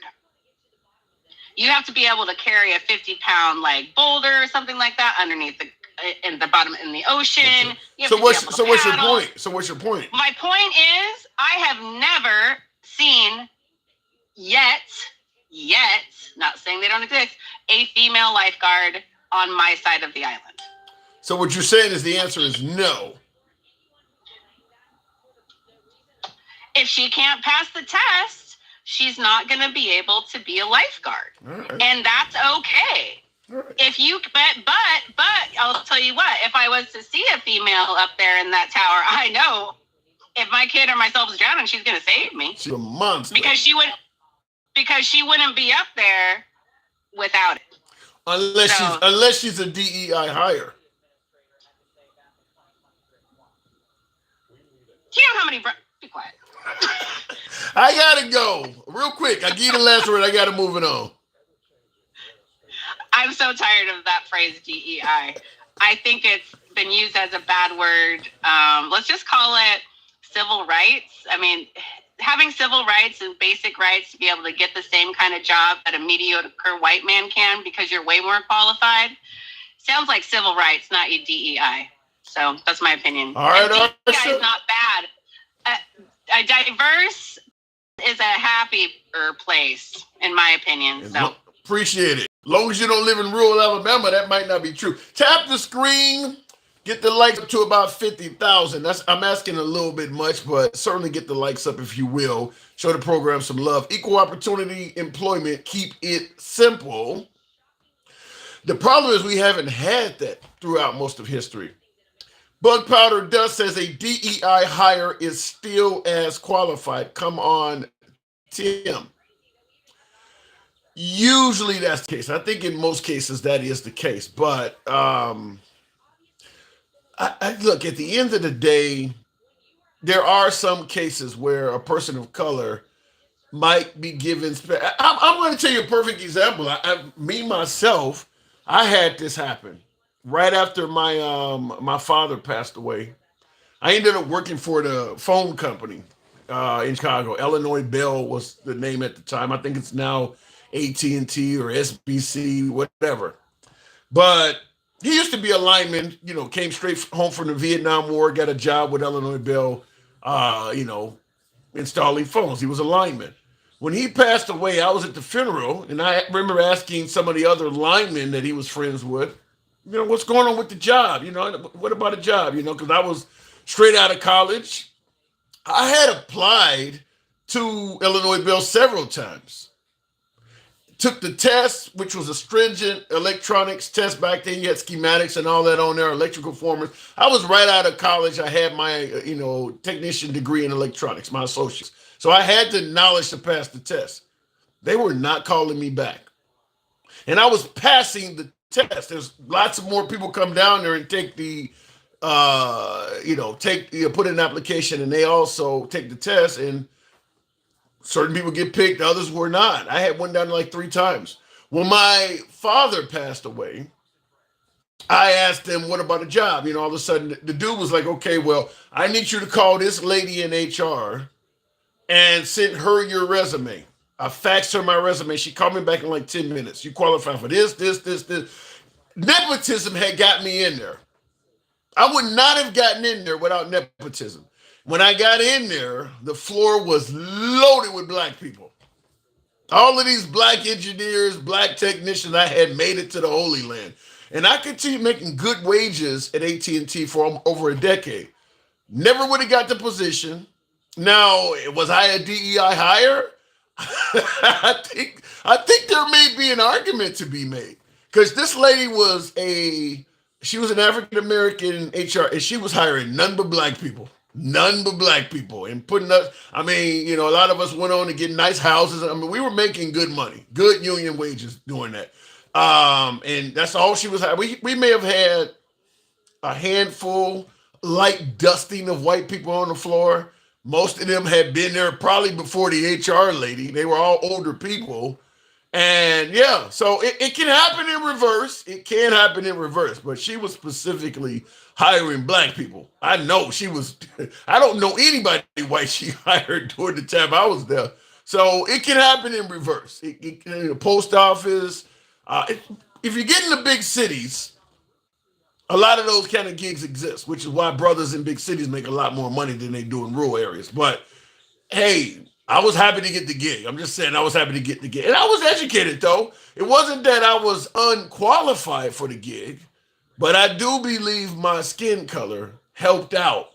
I believe my skin color helped out a lot. And certainly because of my dad as well. Looking in the comments. So it can happen in reverse. It can happen. It just usually does not.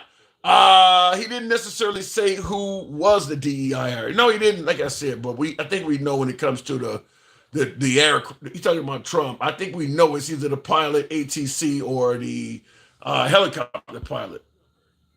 Apparently, the ATC was understaffed. Yeah, I heard that they're understaffed, but being understaffed ain't got nothing to do with DEI. Trump kept bringing up DEI. There's something else in there for that. Continuing on with the program, I want to make sure I get my YouTube screen. Nepotism is not DEI. No, it's not DEI, Will, but it's wouldn't it be similar? DEI means that other than you got in there that was not solely based on merit. Now, they usually mean your skin color or your gender. I believe my skin color helped me out. I do believe that. I believe my skin color helped me get in there. I'm not hating on getting in there, but I do believe my skin color helped me out. The merit, how far and long a person can, what the hell? Will says the merit, how far and long can a person toss Trump's salad? Oh my God. Talking about licking ass. Will. Twice as good just to be equal, says Charles Vaughn. I have heard that many times before. Continuing on, going back to the box, to call a trained military pilot DEI is crazy talk. Well, I think that says big shit. 215. Well, in regards to Trump calling him, allegedly, I think to me it sounded like he was calling a military pilot. Oh, indicated somebody had was a DEI hire. Now you're saying calling a military pilot DEI is crazy. No, not necessarily. I mean, you could be a pilot, but there are levels to the game. There are levels to the game. In fact, I cannot think of the aircraft. I'd have to bring up the photo, but there was this one of them big ass bombers that this guy was flying in the Air Force, and he crashed it in. Turns out there were reports that this guy was often taking the plane outside of the envelope. He was a military pilot. He didn't know what the hell he was doing. You could be a military pilot and not be totally qualified for what you're doing. They can push it through, even though maybe they should actually train you a little further. It's possible. I'm not saying Trump knows what he's talking about. I think he spoke too soon, but I'm saying it's possible. Continuing on with the program, go to one of my subscribers there, Furback. Good evening, Furback. Welcome to the program. Plenty of whites are not qualified, says Farrell Fazar. Yeah, I believe that. I believe there's some of that. Furback, good evening. What's up, Tim? How you doing? Oh, man, I don't even know what this shit. Did you see the press conference? You asked me, I think we talked maybe between there. You like, what was it going to be like? I told you the Barman Bailey Circus is back, bro. People like Big it. Tent, 3-ring circus. People like the fact that he talks to the cameras. Hey, that's great. I mean, shit, there's a lot of people that talk to cameras, action, cut. I mean, shit, that's Hollywood. So you believe what he did today was equivalent to a circus? Yeah, I mean, you see Cash Patel today. I mean, these dudes, it's all a shit show, man. But I wouldn't expect anything less. Let me ask a wild question. I'm gonna pose a wild scenario to you. We don't know, so we're just speculating. There's no way to know this. But I'm gonna ask you this: if they had to redo the election today, considering how much we've seen out of Trump for the last 8-9 days or whatever he's been in office, do you think he would still be Kamala? Nah. You don't think so? I don't. What do you think? I say no, even before this shit, because the most Google term after the election was, how can I change my vote? Wow. Yeah, that is true. That is true. But, I mean, there's a lot of folks that didn't think Kamala Harris was up to the gig. Yeah, I get that. I mean, I was hanging with Sleepy Joe because I didn't want to see the fucking circus. Well, now Biden thinks he would have beat Trump. Once again, 9 days in, we've seen how Biden performed at that debate. Do you think he could beat Trump if he had to run against him right now? I mean, don't know what happened on TikTok. I may have to reset it. My TikTok just went down. Hang on to my YouTube viewers. I don't know what happened on TikTok. I'll resume it. Let me see if it brings back my caller. Don't know what happened there. Furback, are you there? Yeah, I'm here. Don't know what happened. Everything just went down. Okay. All right. So you think that a resurgence of Biden, you think Biden could beat him now? Well, I'm saying, like I said, knowing what we know now, playing Monday morning quarterback. Right. Yeah. Yeah. And my real name is Ferris. I'm probably one of the most Ferris people you would know. That's why I got my name. You know what I mean? But I told you, man, I gotta believe his history. He's had a pattern of his fucking circus shit. And I've told you before that there's no accountability, so why stop? If you see the kid in the store throwing fucking oranges at all the customers and his mom is just whistling and now you want Kellogg's, not doing shit. I mean, what the fuck? You can't blame the kid. You know what I mean? His supporters don't hold him accountable. Obviously, the checks and balances, which is supposed to be within the party, they're all on board with the shit. So, there's no accountability. I cannot disagree with you. I cannot agree with you anymore. When you said his supporters don't hold him accountable. I actually was talking to one of Trump supporters that I regularly talk to via direct message. And I was talking about the press conference and like, how the hell do you blame somebody before these folks have even recovered the bodies of their loved ones? And he started bringing up, well, Jimmy Carter funeral, Biden said something about Trump. I said exactly what you said. I'm like, when Trump says or does something controversial, should we just revert to somebody else who's done something similar in the past and talk about them? That way we never say something about Trump. Because no matter what he does, the first thing people do is bring up something else that somebody else has done in the past and say, well, let's talk about that. I'm like, should we just stop addressing them all together? I just don't understand it. And the weird shit to me is that, usually, Joe said the shit on the Breakfast Club about black people. He came out and, gave his little apology or whatever. The weird dynamic about this whole MAGA thing to me has been that all his supporters apologize for him. That Trump never comes out and says, you know what? No, I got to give him credit. He does. Yeah, he does not. Yeah, he does not. But to respond to what I said, Shifty says, well, we have to compare presidents, Tim. Otherwise, what is our expectations? Well, I'm fine with comparing presidents, but if every time Trump does something that is wrong or controversial, we go back to some other president, we're not addressing Trump. We're not comparing. We're just taking it. We're literally diverting the topic off of him to something else. Like, in some cases, something else that happened years before. I mean, like bringing up what happened with Black Lives Matter in 2020 while there's a January 6th trial going on is irrelevant. I mean, so I'm with comparing, but there's a time and a place for it. We're doing so much comparing that we can't even address Trump because you're being drowned by what about that and what about that. So, well, and another thing to answer that is it has to be apples to apples. A lot of these things are not fucking comparable. Yeah. You know what I mean? You got one guy that wore a fucking tan suit. You got one guy that can, bumbling and stumbling around and can't find his way to a door.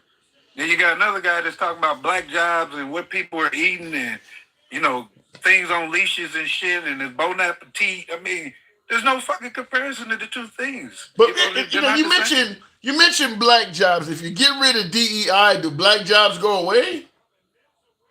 Well, I've been kind of saying that this whole deportation thing and this black MAGA, I hear a lot of these men is saying, it's for the men and, he's going to put black people back where they're supposed to be.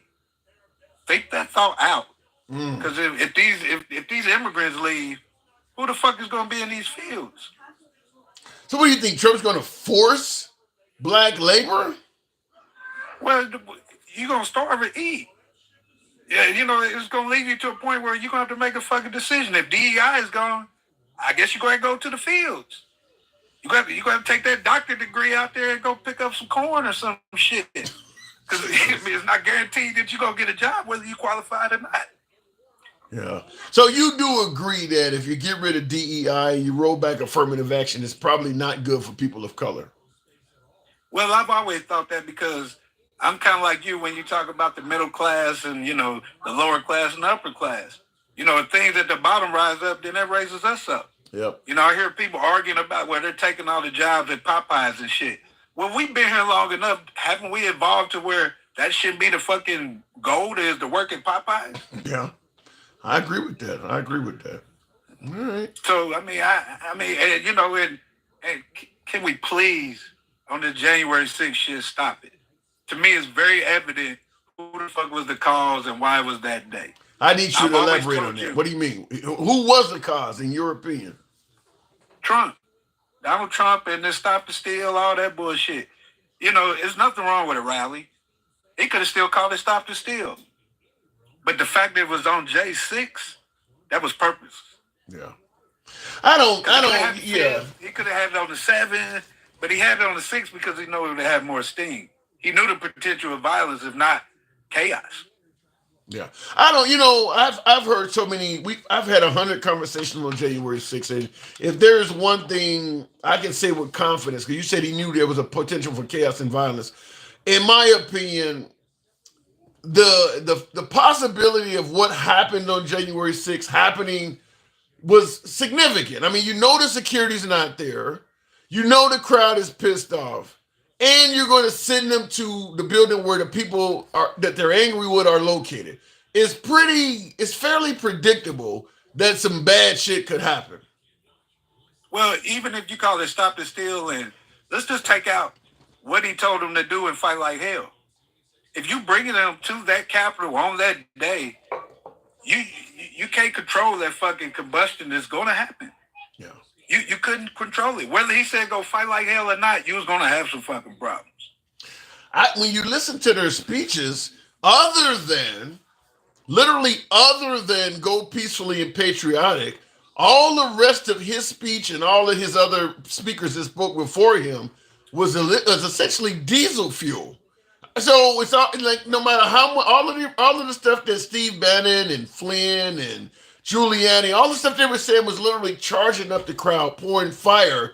And then he comes and says peacefully and patriotically, and that's supposed to calm all of this down, is what people are saying. Like, you're supposed to exclude all of the inflammatory language, like let's have trial by combat and fight, fight, fight.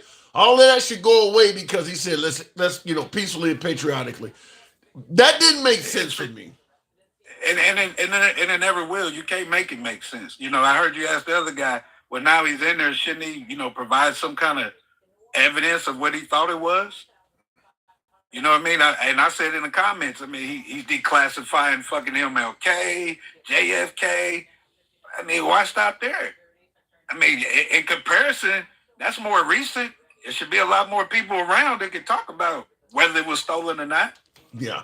Well, the fact is, all of the powers that be that were in office during the time of the 2020 election, whether it's his own attorney general, whether it's his own vice president, they all said he lost. So, if he goes and is trying to bring up evidence that the election really was stolen, you have to wonder where you're getting it from. Because all the powers that be, even the people that you appointed yourself, said you lost. So it's hard to imagine he's ever going to prove that he didn't lose the 2020 election, because everybody who had the job of looking into it, including folks that he hired to do re-audits and all of them came back and said he lost. And it's hard to get around that. Like I said, other than you have to be locked in and loaded on whatever Trump says, like I said, man, I'm one of the most fair people. I'm not one of those black people that go right to racism and this and that. But if you give me enough evidence, I have to come with a logical conclusion of what the fuck I'm seeing. Yeah, you know what I mean? Like I said, I do it. Would I like my president, whether it's Trump or anyone else, and feel like they're racist? No, because I live in this fucking country. Well, but you try to take away DEI. You know what I mean? You talked about a black job. I don't know. Maybe I'm jaded, but I hear a lot of fucking whistles there, and I'm like, maybe I'm not safe here. Wow. And just like, I got 4 kids, and my son is a part of the community. He's part of the LGBTQIA community. So I hear Idaho is talking about rolling back same-sex marriage. So is my son and people like him on their birth certificate? I'm born here. His mom born here. Are you a president for them? Well, they're going to be a U.S. citizen, but no, he does not. I don't think Trump is a big fan of the LGBTQ community. I think that's fairly obvious.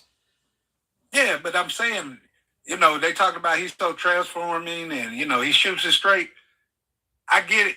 Okay, we could differ about what he says about other world leaders and other countries, but these are your U.S. citizens and you're not my president too. He's your president. You just need to know your place. Don't show up in the military. Don't try to be don't try to be part of the federal government. As long as you know your place, he okay with you. I got you. So it's 1950, 1940, 1930, 1890. That's where we at again. You said it. I didn't. I got to move it on. I got it. You said it. Appreciate it. I did. Love your show, bro. Thank you. Always a pleasure. Appreciate it. Looking in the comments, someone made a statement. Jesse Pinkman says 2020 is over. Move on. I cannot tell you how many times we've discussed the election, we've discussed January 6th, or anything else from 2020, and I've had some of my beloved MAGA suggest that's in the past, we need to move on. Fair statement. But literally, like the next day they say that, Trump is on TV talking about January 2020. And if you notice, when Trump is talking about whether the election was stolen from him or talking about anything in reference to January or maybe anything in reference to 2020, not one member of his audience yells out, "Sir, 2020 is over. Let's move on." So it does come out as if MAGA would prefer Trump's detractors stop talking about January 6th in 2020 and just allow Trump to speak on it. Because they're not criticizing Trump. I have not heard any Trump supporter or MAGA or even Trump or better yet Republican talking heads. You don't hear hardly any of them talking about, we need to stop talking about 2020 and move on. Only persons I've heard say that, Chris Christie, who is not a bit, MAGA's not a big fan of Chris Christie, but he's said it many times. He said it many times that it's not helping Trump out to keep rehashing the past. But Trump does. He keeps bringing it up. So when you suggest that everybody needs to move on and maybe you should tell the guy that is in charge of the pack because he's constantly bringing it up. I mean, virtually anytime you put a microphone in his face long enough, he's talking about 2020. So people are not going to move on from 2020 as long as he keep bringing it up. Looking at the comments, y'all know they doing trips back to Africa for $450. Now, just saying. They're doing trips back to Africa for $450. What are you suggesting, that you're trying to kick out some of the darker citizens? Remember, MAGA's not racist, remember? I mean, you're indicating you're giving us options to go back to Africa. I mean, I get that you love black people. You would never be racist, but you're saying something like that. Okay, all right. I hear nothing but love in your statement. Nothing but love. I'm sure you're sitting down right now eating watermelon surrounded by a whole bunch of black kids. Just waiting to go to the cookout. I'm sure that's what we're talking about right now, right? Looking in the comments. By the way, tap the screen. Can we get to 60,000 on the likes, if you will? They're doing a trip back to the cock. Real Love says they're doing a trip back to the Caucasus Mountains too. Oh my God. The Trump press conference today was embarrassing, says JC. Yeah, it was different. It was different. And I won't say it was factual either. Shifty says, Tim, to be completely fair, I have seen plenty of racist black people towards white. So have I. You can't say MAGA is racist because of one person. Well, I know a lot of MAGA. I mean, there's black MAGA out there. I don't think all MAGA are racist. But because there, like you said, there's racism coming from Hispanics, there's racism coming from blacks towards white, there's racism all over the damn place.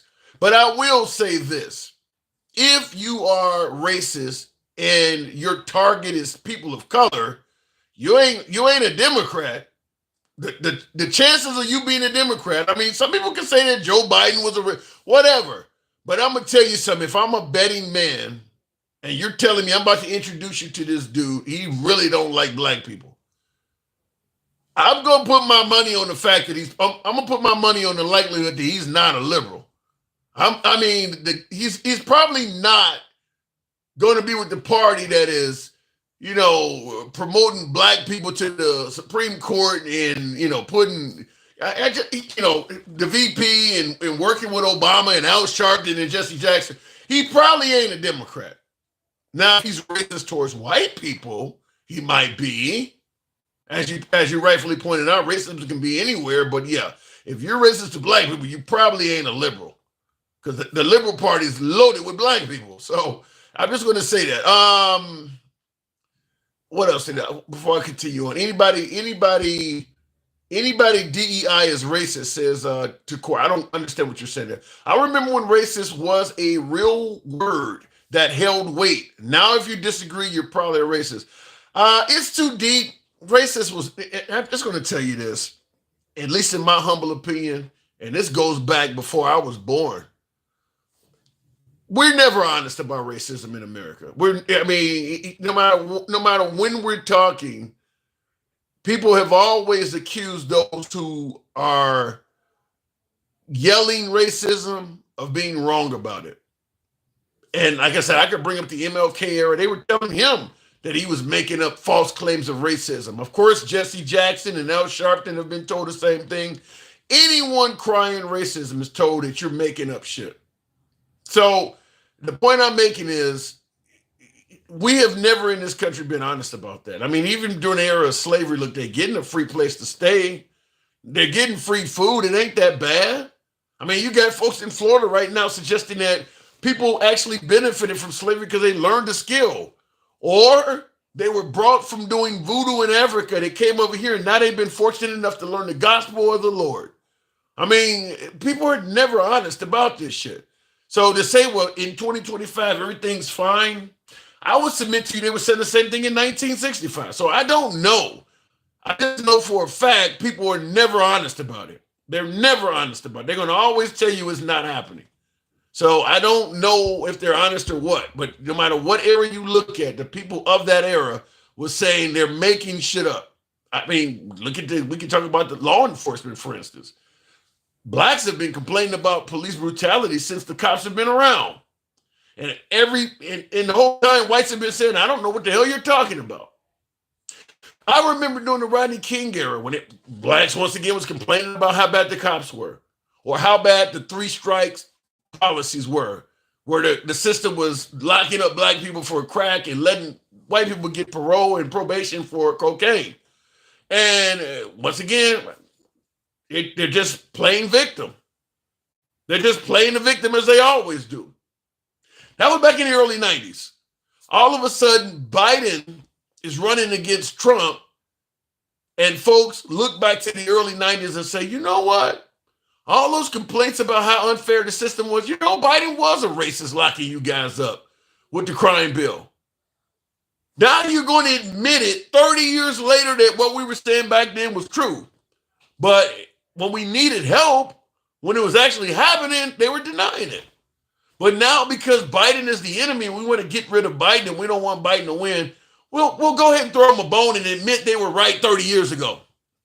So I don't know about racism. All I know is that America has a history of lying about it. I mean, people are still telling us the Confederate flag is about pride and heritage and love. I don't know. Let me continue with the program. More Caucasian Americans get killed by police every year, says level 3. I think that says that's true. That is true. Trump has pointed that out. More whites get killed by police than blacks do. 100% true, but to me, that doesn't say much when you factor in the sheer additional number of whites compared to blacks. And then, of course, MXX says they deserve it. That's wild. Now, that's awful to say they deserve it. But I will say this before I continue on with the program about the actual topic. More whites do get killed by get killed by cops than black people do. Blacks are only like 13% of the population. So if more blacks are getting killed by cops than whites, then damn, that would look bad. But in addition to the more whites getting killed by cops than blacks, I will say this. Getting abused by police can happen in a million different ways that don't involve you getting shot and killed. Rodney King was not shot and killed. So when you say more whites are killed by black, Rodney King would not be in that conversation. There's plenty of folks that get their asses beat, get wrongfully incarcerated for trumped up charges, get properties, they get their property seized that should not be seized. They get their rights violated, their Fourth Amendment rights violated. That ain't got nothing to do with who got shot. I would tell you that probably the overwhelming majority of people who are mistreated by police don't get shot. They don't always involve somebody getting killed. By the way, George Floyd didn't get shot, so he wouldn't even be in that conversation. George Floyd wasn't shot. So if you only go by who's getting shot, you're skipping over probably most of the police misconduct. Most people ain't getting shot. So it's true, but it doesn't say anything. Looking in the comments, race who, what does that says? Because the vast majority are one race who fight to stay on top. All right. But yeah, George Floyd and all that stuff didn't happen. I mean, he wasn't shot. Now, I see in the comments, to Core 88 says George Floyd OD'd. Even if he OD'd, he was still mistreated by police. If a guy is overdosing on drugs, you don't sit on him for 8-9 minutes. He still is being mistreated by the cops. If you look at what's happening on video, if he is ODing, tell me where you would learn what nurse, hospital, medical institution would tell you to do what Derek Chauvin was doing to somebody that's ODing. He's ODing on something, just go sit on him for 8-9 minutes. So it doesn't matter what he died of. He was mistreated by cops.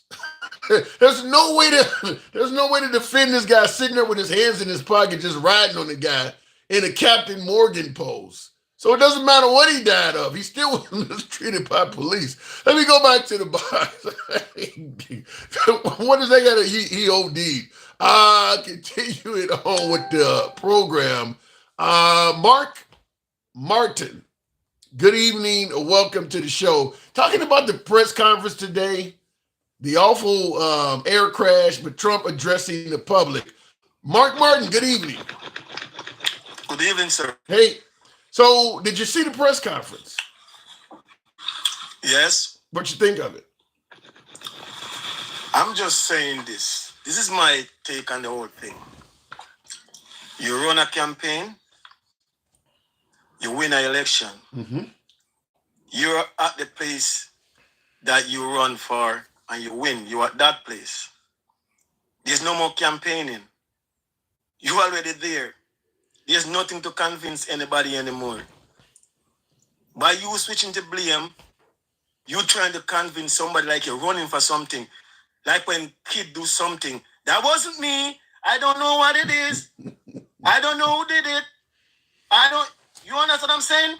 So what you're saying is what Trump did today almost came across as if he was still campaigning. Yes, because by you blaming somebody that's campaigning, same way. Yeah. You're not the only one I heard say that. I think the Jessica on Fox News The 5, she said the same thing. Like that looked like a campaign rally. That's what I'm saying. It's like you keep comparing. You already reached at the place already. You already reached at the place. You're there. So now let me drive now. You in the driver's seat. You understand what I'm saying? You have to do is drive now. Okay. Something happened. Tragically. All right? Right. My heart goes out to the family. Whatever. We're gonna get to the bottom, see whatever, a moment of silence, and it's done, right? That's all. You know what I'm saying? Tomorrow, man, if you want to come address some things, you're gonna find different evidence or whatever. That's different. You know what I mean? Yeah. That's a totally different thing. You make a great point that, you've already won the election, and blaming others and all of that type of stuff is something you normally do while campaigning. You don't need anybody to impress at this point. You've already won. You're at the top. Why are you still doing it? That resonates. That makes sense. That's what I'm saying. It's just like we on this live right now, and we got a mega come up here. Anybody from Republican that vote for Donald Trump, right? Mm-hmm. And you said, like, what you think about the speech? What you want him to say? You don't know what he knows, but even if he knows something, right? Even if you know something, no, they don't even finish the plane out the water yet. The plane is still in the water. Yeah. Not only is the plane still in the water, so are the bodies. That's what I'm saying. The bodies are still in the water. We kind of see what happened. You know what I mean? To an extent where you kind of want to say, is the chopper was supposed to be with at? If they say one person was in the tower, or it shouldn't need more than one, or why there was short staff, or whatever. But to go far to say is, it's a bomber and it's a coming away from. Look how far you're going back. Yeah. Why? Yeah. Why do you think he would go all the way back to Obama? Because he always tried to compete with Obama. Because he know that he get a good economy from Barack, he know that he get a decent, I'm not going to say a great, a decent economy, a decent one, a decent, where you could actually go golf for 2 years. You come here and sign a piece of paper and you're back in Mar-a-Lago. Like, we not, I mean, the job is good. Gas, the car tank full of gas, but don't have to do nothing, you know what I mean? Just play music and that's what I'm saying. But what about Trump? I mean, were you not better off under Trump than Biden? I cannot see that, sir. I cannot see that. Economically, you didn't do better. Because I work, listen, I work an hourly job, right? Okay. And I work an hourly job and, you know, when they do evaluation and the company and, you know what I mean, it's a different thing when it comes to the work thing. You know what I'm saying? So they run on this whole thing, no tax and overtime. These companies not paying overtime. So it's all a tragedy. My only thing is, I did not know that they taxed it. That's my thing. I didn't know they tax tips. So when they say no tax and tip, I did not know that. You know what I mean? Okay. Now, how long have you been in America? You obviously have a strong. You Jamaican? Yes, I've been here since 93. So. Oh, so you've been here so you're a citizen. Yes. Okay. That's what I'm saying. I see all these elections, and I could say, I remember paying 99 cents for premium gas in 1999 before the election. The election. But wait a minute. Let me hold on. Now I want to ask you a couple of questions because you make for an interesting caller considering you came. Now, were you an adult when you came here, or were you still underage? No, I was at age. I was say what, 20 something. Now you obviously came here. I'm assuming legally. Yes, I got my visa and stuff. How long did it take for you? How long did it take for you to get residency and become a citizen? How many years? I say about 10 years. 10 years. So how do you? Because Trump is the one that is making this suggestion. How do you feel that there are people that are able to come in this country illegally and not have to put in all the hard work you did and sort of skip the line? Do you favor what Trump is doing in regards to trying to prevent folks from not doing it the right way like you had to do? I don't favor what Trump is doing. I favor what Hillary and Barack did have and their thing about illegal immigrants. Because everybody come here for a reason. And all these other people that come here on a green card and visas is just because the border is too far for them. They can't swim that far. Yeah, but don't you understand what I'm saying? But do you not want people to come here and have to go through the process you did where they got to figure out who the hell you are, they got to do medical exams on you got to pay a certain amount of money, you got to wait, you can't commit crimes? Do you not want people to come here the same way you did, or are you okay with them coming, seeking asylum, and getting in here right away? Not everybody could come the same way I come. That's what I'm saying. In the same settings, I don't want everybody to come here the right way. You understand what I'm saying? But it's not the same in every country. Check the Cubans, okay? Mm-hmm. They come here on a boat and they get everything free. Yeah. They fleeing persecution. They get everything free when they come. Mind you, I come here with my green card and everything, right? Okay. But they come here and they get everything. You understand what I'm saying?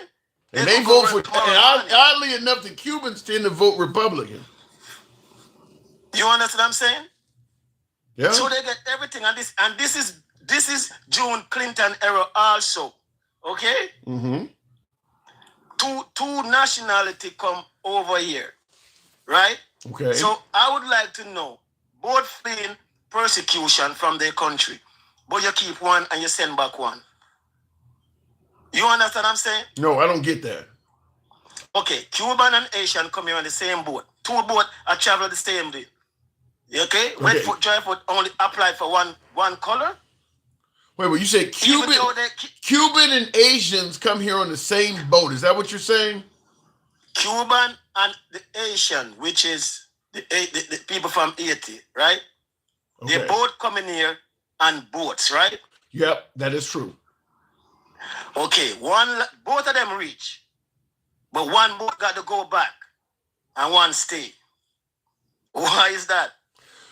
Well, I believe it's because we view Cuba differently. I mean, like you said, they got a policy where if they can put a foot on American soil, they can actually stay.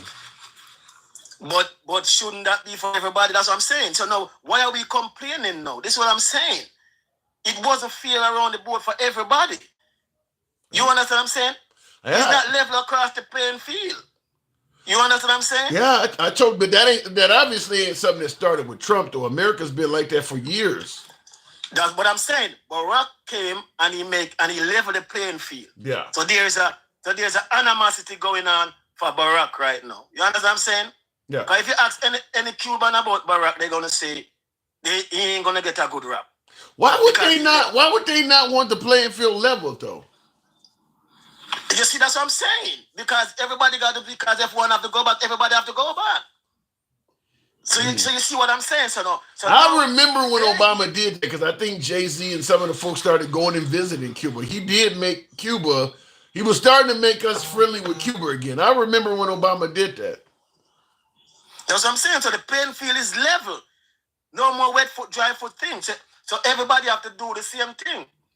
And I guarantee you, even though it live, I'm in Florida and I do see where they come and they hold them and they put them up in whatever they put them up until they could sort out themselves same way. Okay? So I don't understand how we beating just the bar, just the southern border. You know what I mean? Yeah. People come and overstay a visa also. Let me ask you this. Overstay a visa. Fair enough. Let me ask you this. This is, because you're an interesting caller. Before I move it on from you, because a lot of things you often hear people say is, when we're taking folks in, a lot of folks will say the countries that they're coming from would not just let you walk into their country. Like some people say, well, you can't just walk into Mexico, so why the hell would they suggest people should be able to walk into America? If someone wanted to go to Jamaica and live there, and they wanted to go there and they didn't have let's say, for instance, you took a boat, as you say, and just showed up on the shores of Jamaica with no documentation, how easy would it be for you to stay there? In that settings, I've never really questioned that part of it. I never really questioned that part of it. So I can't really give you 100% answer. Because I don't want to tell no lie. But you do understand the argument, though, that if people are coming to America saying they want to claim asylum, and all of a sudden they're being allowed to stay, but we know a lot of these countries, if you went to their country and wanted to claim asylum, it wouldn't be that easy. I think it would, because in Jamaica now, you have people who is there claiming citizenship, even from Russia, even from Ukraine, who live in there, leave their country and they are a citizen there. You mean we are leaving and people are going there to make life, and we are leaving. You see what I'm saying? So I mean, I don't think it's gonna be that difficult. In my comment section on YouTube, Vertical, Walter Greenwood says Jamaica allows no immigration. What do you mean, no immigration? Listen, there are people go there, and I'm saying people go there. There's people there and they fight for their citizenship just like we do here. Yeah. Yeah, we're talking about people going illegal, undocumented. We're not talking about people legally. We're like, if I wanted to leave America, I don't know. That's what I'm saying. I don't know of any undocumented people going there. That's what I'm saying. Yeah. It's not like people rushing undocumented to go somewhere. Like, I mean, you have to get a plane. Are you store up on a boat or whatever? I'm sure you could get your citizenship or whatever. I do the same thing. Ways to go around it just the same way. All right, I gotta move it real quick. Go ahead. It's not like a border where you could cross. It's not like a border where you could cross, like say a Mexico. But you can't cross the border to get from Cuba. Yet they get on rafts and inner tubes and still go there. There's got to be a way to. If any of the islands that are near Jamaica, if you go from one of those other countries and float up to the shores of Jamaica, will they allow you to stay? Well, as I said, I don't know about that part of it. I have to really see the law on that. But I know you could get your citizenship. Depends on how you do it. I'm not saying it's right to legal to be illegal or whatever undocumented, you know. You know what I'm saying? Yeah. I'm not put a thing to it. But I'm just saying there's levels to whatever is humane thing or you go about it. You know what I'm saying? Right. You could deport people without segregation. That's what I'm saying. Because every country have their own laws. I gotta move it on, Mark, but it's a lot more challenging when you got millions of people here. Like you mentioned, Jamaica don't have all these people. It's harder to do this stuff when you got millions of people in this country. We've been very nice and let people in to the point where you're even admitting my home country might not be that nice. So, I mean, there's a lot of people here. I know, because this country is like everybody's coming here for opportunity because it's rough. It's rough because this country all other countries hostage too. Yeah. The whole other country hostage. You understand what I'm saying? I understand. So they whole other country hostage. So we have to come where kind of easy. They don't make it easy. They make rules.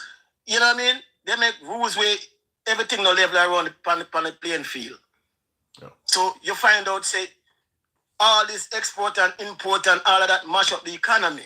So when the economy is no good, people gonna go to try to find food somewhere else. Right. When you can't find your kids or whatever, you're gonna try to do things to feed your family.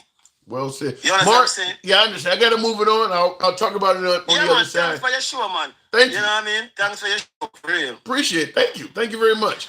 And good caller. I always enjoy folks that have that interesting perspective. He's been in the country for 30 plus years and certainly has enough experience in his own country because he came as an adult. Made for a good call. Mark, you're welcome back on the program anytime. Dennis Calhoun said, are they offering $1,000 for Cubans in Florida? I haven't heard that. Probably not. I get the point. They're going to be probably treating immigrants that came here from south of the border as lesser thans compared to Cubans, because Cubans tend to vote for Trump. So I think the Cuban immigrants are going to probably get treated better. Isn't Marco Rubio Cuban? Or him or Ted Cruz? One of them is Cuban. Are they not? Matter of fact, I dug the dude's accent. Didn't necessarily agree with everything he said, but you like the accent, Damien. Fair enough. You MAGA, Tim, for that opinion. What did I say, BT? Listen, I don't disagree with everything MAGA says. So sometimes when I agree with something that Trump says or does, all of a sudden I'm MAGA. But then when I agree with something that the liberals do, or I criticize Trump, I suddenly just morph into a libtard. You can't win on this program, but I always love you guys tuning in. Tap the screen, get your boy on up to about 70, 75. I'm going to ask for 75,000 on the likes. Y'all can make that happen. You're rolling with your boy this Thursday evening. We are a safe place to come compared to other countries, says, well, the fact that we have so many cultures here can make that a reality, that if you come to America, no matter where you come from, there's generally a group of people that are similar to you somewhere. I mean, there's a Chinatown, there's a Vietnamese people got their own little neighborhood, or Koreans got their neighborhood. I mean, no matter where you come from, even in the Hispanic community, the different communities that are, whether you're Guatemalan, Nicaraguan, Mexican, they got different communities all over the United States. So very few other countries on earth have done what we did. I think it was Ronald Reagan that said something similar to that, where you can migrate to Turkey, but you'll never be Turkish. You can migrate to America and become an American, because American doesn't really designate anything. You could be anything and be designated as an American. Most other countries, despite the claims that America is a racist country, most other countries don't even try to reach the level of diversity that we have in this country. So there is some good. America ain't all that bad. There is some good. We have room to improve, but there is some good. I know as someone who lived abroad, the amount of diversity in America, very few other countries on earth are as diverse as America. Looking in the comments, but they don't assimilate, says it's too deep. Eventually they do. If you come to America from a different, let's say you come to America from Nicaragua, or you come from Germany, or you come from another country, the first generation of you, yeah, you're likely to hang around other Germans or hang around other Nicaraguans, where you feel comfortable. But as you start having children, they're not going to have, like my last caller, if he has kids, they're not going to have that Jamaican accent. They're going to start more. The assimilation does happen. It doesn't happen overnight. I mean, chances are, if his children are possibly going to marry into America. I mean, maybe a black person, maybe somebody white, but it's a good chance that his offspring are going to start slowly migrating away from the strong culture that he may have. The assimilation happens. It just doesn't happen overnight. It actually does happen.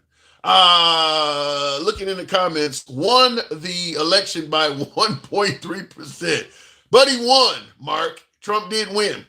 Hizoka, you are probably the person who goes to Starbucks. Now, this is somebody speaking among each other. Florida Blondie says, you're probably the person that goes to Starbucks to get your coffee but complain about paying $5 for the eggs at the store. Oh, okay. You guys are talking among yourselves. Tap the screen. Can we go ahead and get up to that? I'm going to ask for 80. You guys are tapping the screen, showing the stuff. Thank you. Continuing on with the program off topic. What you and by the way, like I said, you see the name, the whole purpose of the show. You can ask me anything political. So we're talking about what's going on, but if you want to ask me about anything political, feel free to do so in the comments and I'll try to address it. I'll give you, Walter, you're a subscriber. You asked why did I end up in Australia and why did I come back? Family is why I came back. Straight up out of a divorce, I had a number of properties I owned in Chicago and I just wanted to experience something new. And like I said, came out of a divorce. I just wanted to start fresh, and I'm like, fuck it, I'm gonna really do something. And sold all my properties. I ended up, I did a little research. You always hear people say, do your research. And I was going to go, I had 3 countries I chose between. I was going to go to Canada in the Vancouver area on the west side of that country. I was going to go to Oslo, Norway, or Sydney, Australia. I came to those conclusions by my research. Highest living index, quality of life index, happiness index. I went by that stuff. I didn't, like in America's one of those countries where you can start from nothing and really do well financially, which is something you hear Trump talk about all the time. Nowhere else in the world can you start from nothing and be, yeah, but the happiness index, the quality of life, all of that stuff is terrible in America. So I wanted to look for that stuff, in the countries I came up with. Oslo, Norway, Vancouver, Canada, and Sydney, Australia. I ended up in Brisbane, Australia.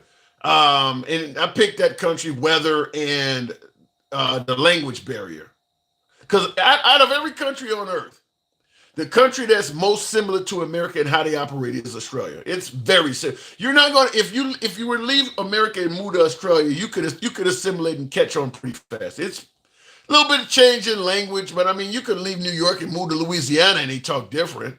But for the most part, same restaurants, a lot of the food is, you're not going to get as much because you don't have it's not as diverse, but it's good living. It's good living in my opinion. And less crime. To me, the people are friendly. I mean, there's some benefits to it. There's definitely some benefits to it. Real quick in the comments, how were the Australian women? I used to call them blonde giraffes. Lots of blondes, tall, Nicole Kidman types. Lots of that. Blonde giraffes is what I used to call them all the time. Good eating if you get it. Let me continue on with the box here, though. Continuing on with the program.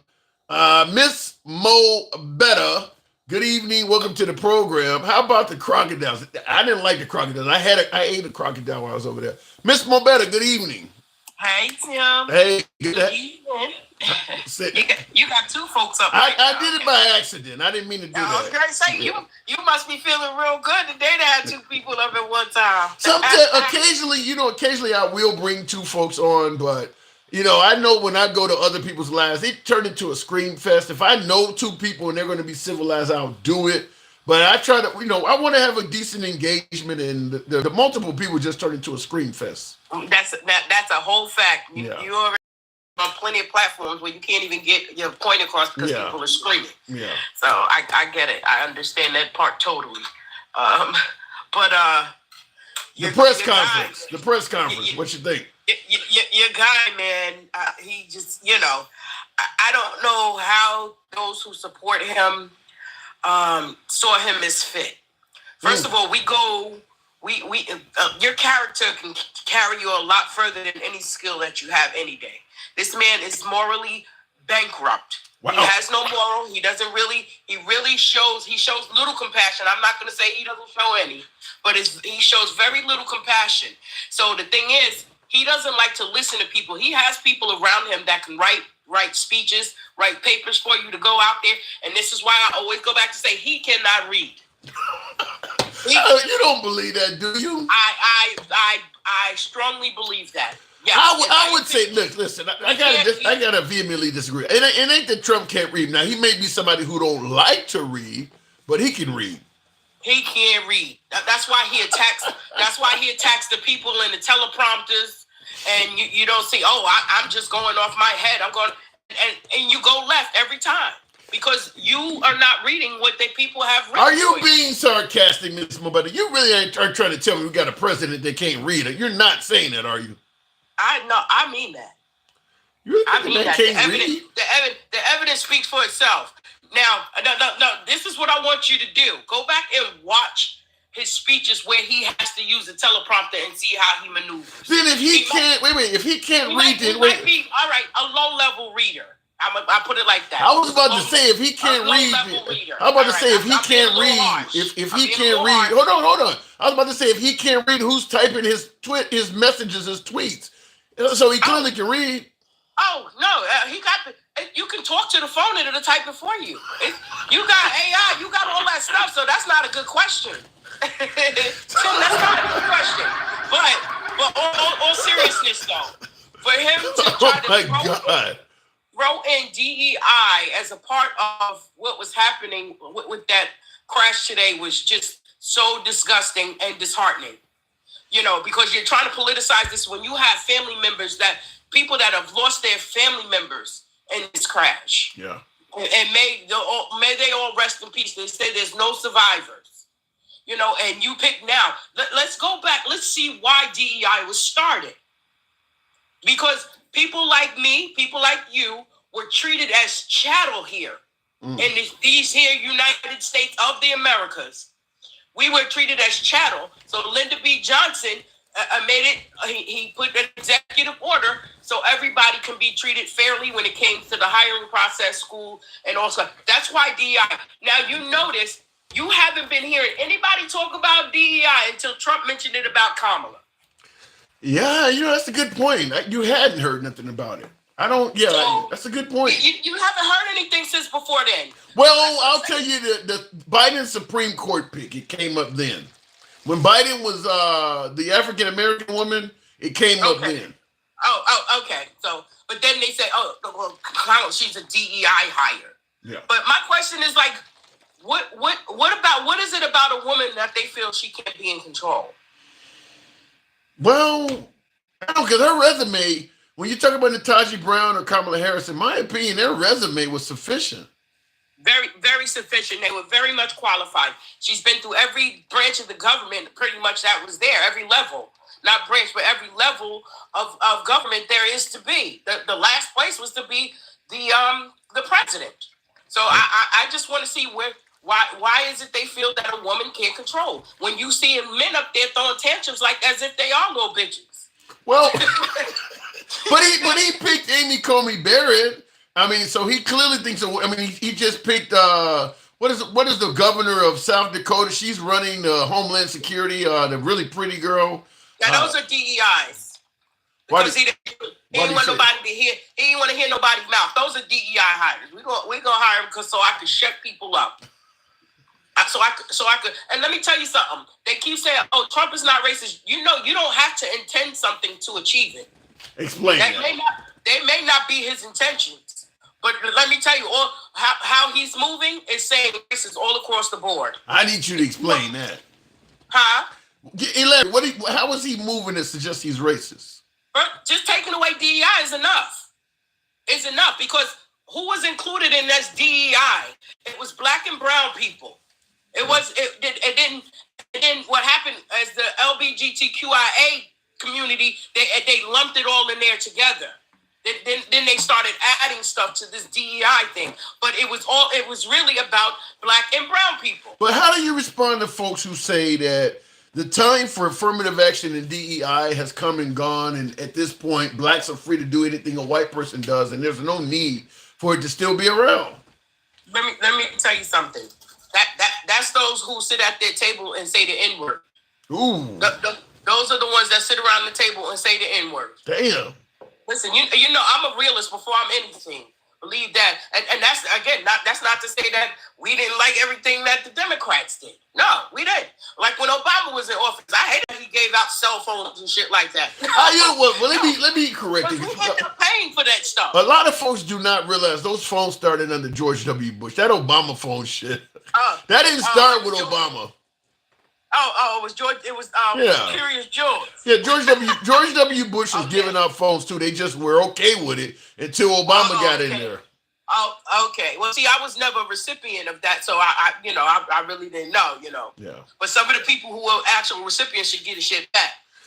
Now as always, Miss Bobetta, you attract detractors, and you got one. I know, I'm here. All right, well, I'm gonna give you one. I'm sure I got a few of them. I'm gonna give you one right now. Someone, Lil, I can't even see the rest of that name. Terabyte, I think it says.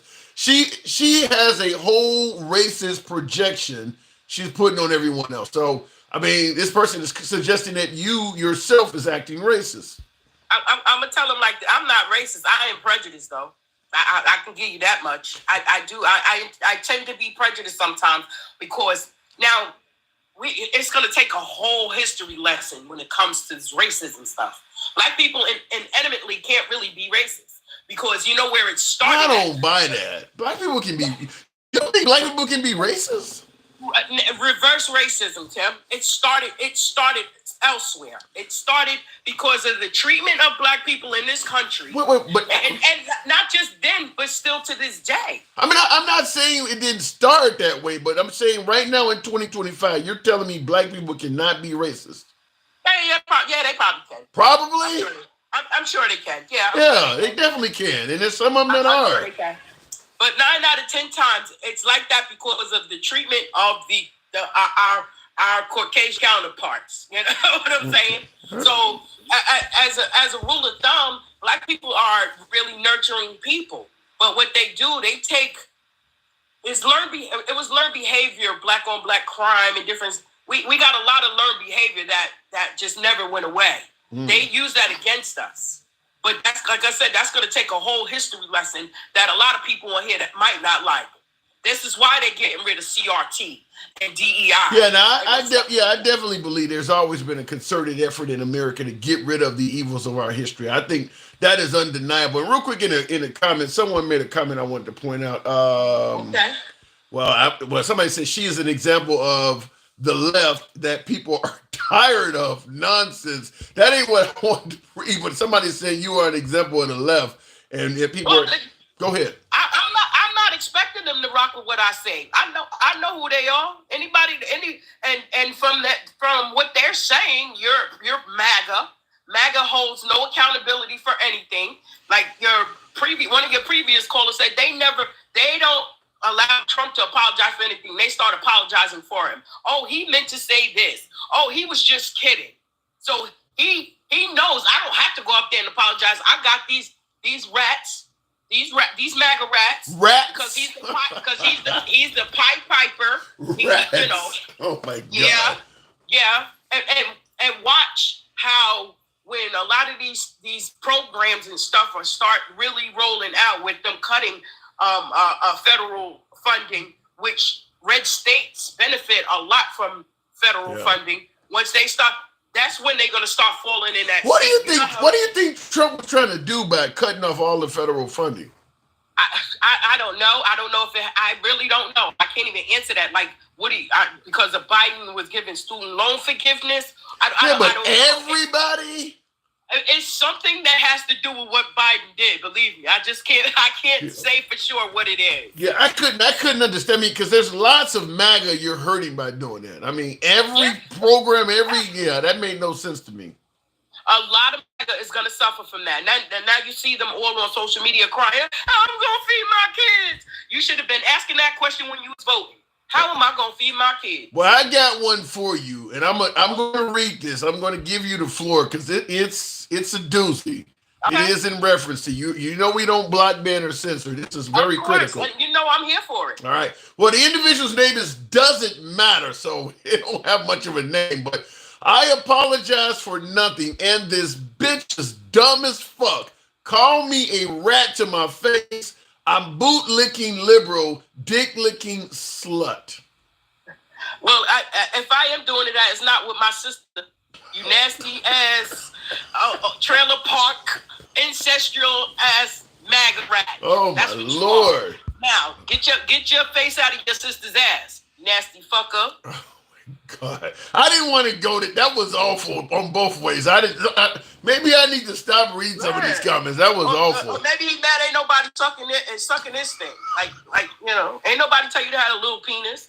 Listen, that ain't got nothing to do with me. All right. Well, I'm just gonna say I don't block, ban, or censor, but it's only fair to let you respond. I mean, he got a chance to type his comment. Yeah, he got a chance to type his comment. I didn't block, ban, or censor him. But if you're gonna say it, you got to be able to take it. I've always believed that. Yeah, listen.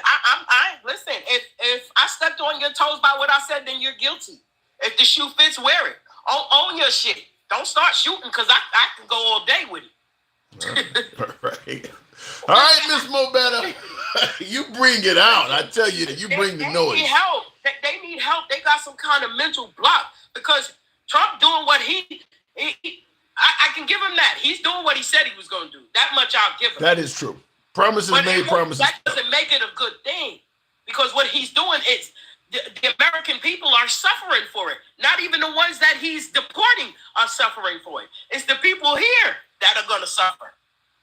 But again, he allowed Elon to buy the country from him and whatever strings. Can you see how? Wait. You talking about Elon buying the country? Can you see all of that in 8 or 9 days? I mean, I know it feels like Trump been around forever, but he's only been in office for less than 10 days. Can you say all of that already? Did you see? I don't know. Did you see when Elon said how he worked his company through what's it called, X or whatever? How he cut a lot of the staff and it saved money. Yeah, that's exactly what Trump is doing with the federal workers. Yeah, we know Trump takes advice from a few people, and sometimes it's not always the best. He admitted that in some of his money, he'll take advice. You got a couple dollars. You could tell me to go kiss somebody's ass, and I'm gonna do. That's how he's a trick. He could easily be bought. All he needs to do now is just stand on the corner. You're calling the president of the United States a trick? He's a trick. It's been proven. So I'm assuming you're not likely somebody who voted for Trump. No, he doesn't have enough moral for me. All right, Miss Mobetta, you always bring the noise. I appreciate you coming through. Great call always. Of course. Thank you. Good talk. All right, moving on. And scroll up, please. Read her mic. I didn't see your comment, Damien. I did not see it. Creed says, will black people be able to be successful without the democratic leaders? Yes, but it will be more challenging. I definitely believe that the policies of the Democratic Party are more favorable to people of color. I mean, Biden is talking about my next vice president is going to be a black woman. You're not going to hear that from a Republican. So yeah, I mean, you can be successful under a Republican administration, but just keep in mind, if you look at America and you look at where you find the most successful black people, they're generally in liberal areas. We hear about crime in liberal cities all the damn time. But in terms of wealth in minority communities, particularly the black community, it's in liberal cities, liberal states. That's where all of the wealth is coming. I mean, the brothers in Philadelphia, Detroit, or Chicago, Them the guys that are living the American dream. Like I mentioned when I was working for AT&T. I couldn't make that kind of money in, rural Nebraska. I'm not going to make that kind of money. So, brothers got good union jobs, working at auto plants and working for the post office and park district, or working for, the transit authority or whatever. You're not going to make that kind of loot in rural Republican areas. So we can talk about crime, but they don't talk about who's making a living. If you are an African American and you want to make some decent loot, you're by far better off in a liberal city trying to do that. That's where the people making money at. Looking in the comments, not really. Atlanta is the black Mecca. So a lot of brothers doing well in Atlanta. I mean, it's also like the secondary version of Hollywood down there. Isn't Tyler Perry just pumping out movie after movie in that city? I bet you the airport is full of black people with jobs and shit like that. What are you talking about? There's plenty of black folks doing very well in Atlanta in the ATL. You definitely ain't getting that one right. And that's a liberal city, by the way. And there are Republican cities out there. Oklahoma City is a Republican city. It's a decent sized town that's Republican. And a lot of black people making paper there, though. Not compared to some of the cities I just named, like LA and Philly and in Detroit and places like that. If you're a person of color, you're going to be making more money in a liberal city than you are in a Republican area. Jesse Smollett is a Democrat. Yes, I'm sure he was. Yeah, somebody said, hell yeah, in Atlanta there. Yeah, brothers making good loot in Atlanta. Now, if you listen to Candace Owens or the Hodge twins or Officer Tatum or some shit like that, yeah, they only pointing out brothers that's doing wrong. There's a lot of them doing pretty well in those cities, though. I'll tell you that. I mean, and I'd point out the ones that's doing wrong if you want to go into that. But, if you listen to the right-wing media, they're not going to be pointing out a bunch of successful black people. That's not really what they do. I'm a Puerto Rican, and I'm making good money in a red state and city. I didn't say you can't do it. What the hell? I didn't say you can't. I said the odds are more favorable to you being in a big liberal city. I'm sure there's some brother that's in the middle of Mobile, Alabama, banking, making a ton of money, living down in rural Mobile, Alabama somewhere, bragging about how much money. I'm sure it happens, but overall, the averages is in your favor of being in a big liberal city. Just the sheer unions, for instance. I think we all know you make more money at a union job than a non-union job. Excuse me. If you're doing the same thing. All the unions are predominantly in liberal cities. All in the New England area, Boston, New York, places like that, Providence. Then you go over to Chicago, Detroit, all them union jobs. Tons of African Americans doing this shit, making good money. So yeah, you're going to make more money as a person of color in a liberal city. And I don't even think that's up for debate. You can bring up, I'm Puerto Rican and I live in Midland, Texas, and I'm making a killing. You ain't the norm. Looking in the cup, Trump is not pro-worker or union after firing the National Labor Relations Board member. Oddly enough, the union went with Trump. Didn't the police union go with Trump? I think he had voters' remorse at the January 6th pardons, but the police union went with Trump. Let me go back to the box, and I see in the comments, the Fast Lane 6 says, sorry, you're so wrong. Come in the box. You can tell me, you can criticize me. Don't be scared. You can come in the box and correct me. Continuing on, Gen X, the one and only. Now, Gen X, you were criticizing me on something earlier, Gen X. I cannot remember what it was, but I had a caller on earlier, by the way, who was a Republican. What's going on, Mr. Tim? Not much. Now you weren't around. I don't think you were I don't think you were listening in yet, but you were the one I wanted to talk to. Because I had a caller on earlier, and he was a Republican. He voted for Trump, but he claimed he wasn't like MAGA, so he wasn't like gonna run with Trump on everything. But one of the things he was talking about in regards to the January 6th pardons is he said some of those folks that got pardoned were racist. And he said the leader of the Proud Boys and Oath Keepers are two people that he believes should not have been pardoned. and he said he's read a lot of their literature, and he says they're racist. Now, he's MAGA. He's a white guy, and he said that those two folks, leader of the Proud Boys and the Oath Keepers, are racist. What say you? Do you know how many times I've heard Enrique's a racist? He's a rap monkey. He's Cuban. That don't mean anything. Come on. He's not. Oh, my God. I don't know about the Oath Keepers. I don't know anything about them. But they're so, you know what? There are racists everywhere. There are racists in the Oath Keepers, in the Proud Boys, in Christian churches, in Walmart. And there's racists. Every organization has racists in them. Every single one of them. But what I can say with a pretty degree of confidence is that Enrique is not a racist. Okay. No. I just heard him. Are there racists in the Proud Boys? Sure. I'm sure there's plenty of them. But there's racists everywhere. He's not one of them. Fair enough. I don't know. I don't know anything about the group, but I thought you might be somebody worthy of speaking to. I brought you up by mistake, Mike. Hang on a second. I did not mean to do that. I ended up bringing it up. So, did you see Trump's press conference today? I did, and you know what? As soon as he went on his tangent after he did the let's do a moment of silence, let's do this, let's do that, and he said his piece, and then he went into his spiel about you were the first one I thought about. I said, man, you just gave Tim a show. I didn't want it. I did not want to have a show when people are dying and we haven't even recovered the bodies. Why the hell is he blaming Obama for that? No clue.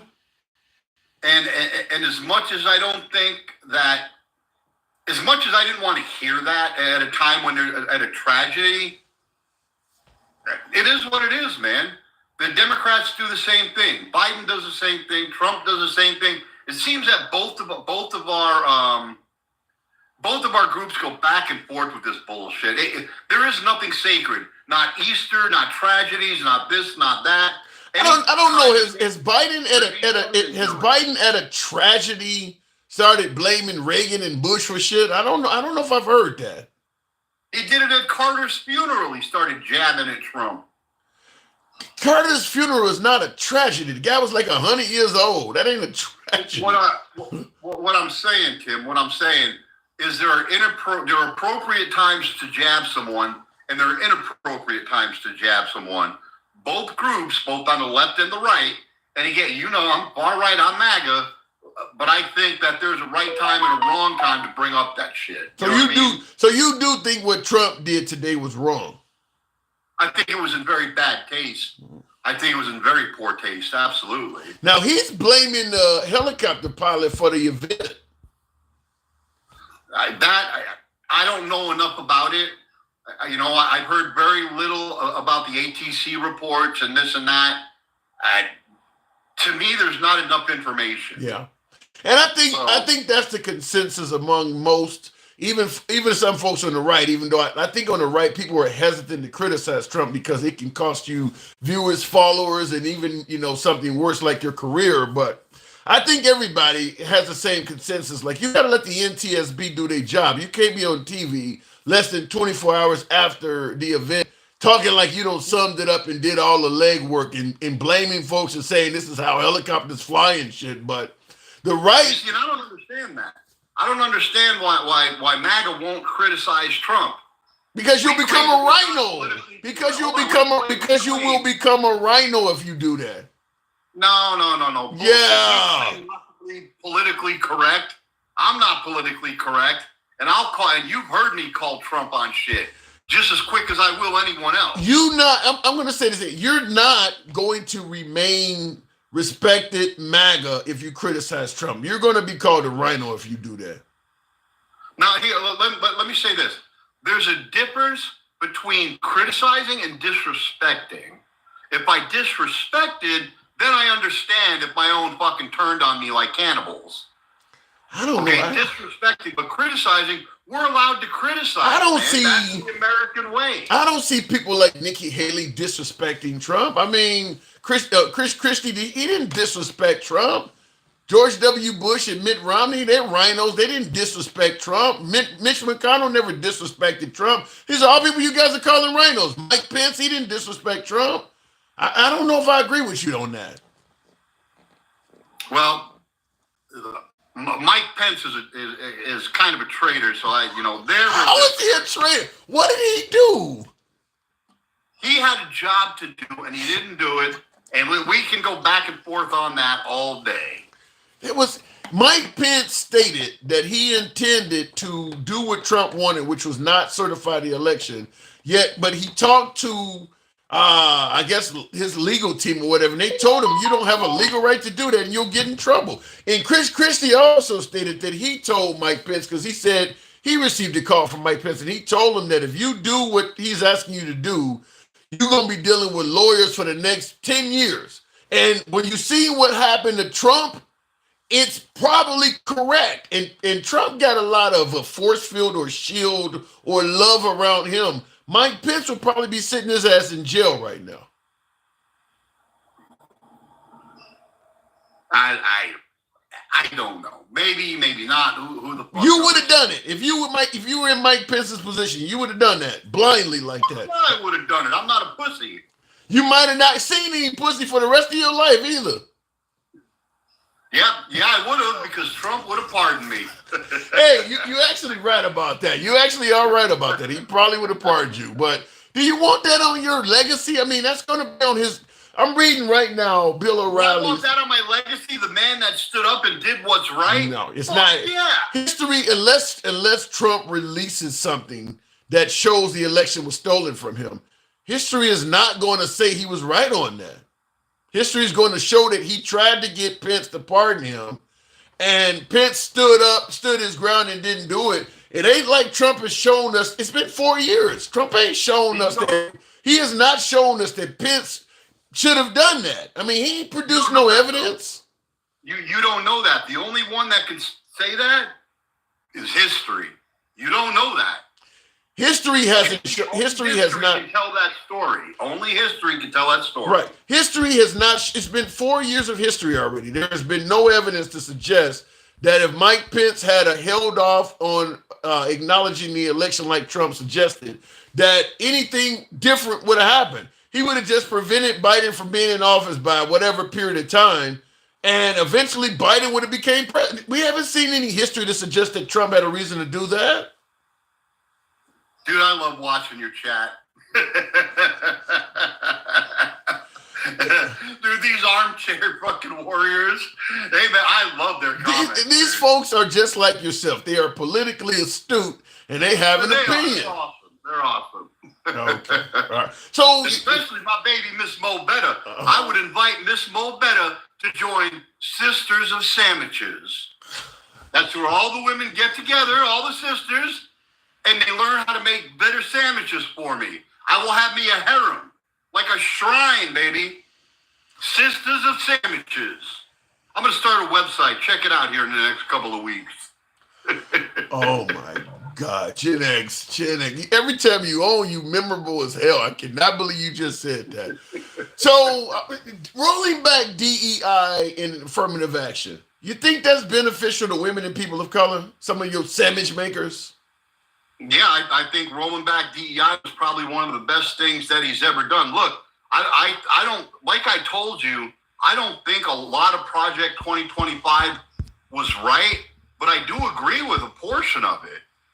There's a lot of stuff with 2025 I do agree, and I can't tell you what. I don't have it right. Let me as opposed to telling me what, let me ask you this. Trump claims he don't know a damn thing about it, or does not have any desire to implement Project 2025 on America. Do you believe that? Yeah, I do believe him. You don't think? I do believe him. But I think his morals and his ideologies are aligned with some of the subject matter in Project 2025. So when he does something, somebody picks something that's pretty similar in Project 2025 and says, "Oh, he's doing it," when it's not actually a carbon copy of 2025. It's just something similar based on his beliefs, his moral makeup. So based on what you're saying, it's not wrong. A lot of 2025 I agree with. So based on what you're saying, then we're going to likely get a lot of Project 2025, whether Trump knows about it or not. I don't think we'll get most. I think we'll get some. I would sure like to know what parts you think we're going to get. Well, they already did part. I saw something somewhere about the divorce thing. Yeah, is that where you can't get divorced for some? What? Give me this feeling. I have heard something about that. Tim, I was on my way out the door when I saw it, and I just read it real quick. I don't want to speak on something I don't know or understand. But I know there was something in Project 2025 about divorces and men getting the short end of the stick, which is fucking true. Yeah. And from what little I read, it was kind of similar, but again, like an idiot most of the time anyway, knowing what I'm talking about. So I don't want to talk about something. What about the fact that Idaho is now trying to get the Supreme Court to roll back same-sex marriage? Would you support that? Fuck yeah, I'd support that. So taking away, be sticking your dick in another man's face, man. That's fucked up. What do you have to do with telling another man what he can do with his dick? If him and some dude like each other, you want to interrupt that? Look, if you want to stick your dick in another man's face, do it behind a locked door. Don't go out in the street and dance with a vagina on your head and rub your fucking pee-pee on the back of another dude. That's fucked up. What makes you think gay people are doing that? They do it in all those. Ooh, I don't want to get banned. Are you going to these events? I've seen them on the television. Wait. What television channel are you watching that shows that explicit shit? Are you kidding me right now? Yes, no, I'm not. What television channel are you? Are you getting on a Pornhub? Dude, when they have all those pride marches. So you seeing actual genitalia at a pride march? They wear them on their heads, yeah. Oh my God. You could go to any chick having what do they call it, a bachelorette party and see that. You want to end bachelorette parties? They don't do it at 2 in the afternoon. Oh, so it's a different. So a certain time of day, it's okay. Behind closed doors, it's fine. Gen X, ain't nobody in the street wearing dicks on their head. I mean, what have you been in Mardi Gras? You need to get out more. Not like that. I gotta go. You pissing off my audience as always. Good talk, Gen X. Hey, brother, have a good night, man. Always a pleasure, my Absolutely. friend. Same. Gen X is always welcome on the program. Me and Gen X go way back. He is indeed MAGA. Always welcome. Tap the screen. We might get close to 100,000 tonight. Some of you guys are showing the program some love by tapping the screen. Helps out the algorithm, brings in more MAGA. You know how we do the show. We don't block, ban, or censor anyone. Out comes the cap because, big dog. That was big dog. Thanks for the hat and mustache. When you did that, they put the hat and mustache on Trump's face and head. Oh my God. Turned Trump into a Hispanic there for a second. Thank you. You know how the program is. Don't block, ban, or censor anyone. We are open to all commentary. We go left of Bernie Sanders to I'm having dinner with Q. That's how broad the spectrum is. We don't block, ban, or censor anyone. So understand you can be critical of the host. You can be critical of anyone in the comment section. This is all about free speech here. If you favor that type of dialogue, this type of a show, I'm going to ask that you subscribe on YouTube. My YouTube horizontal, YouTube vertical.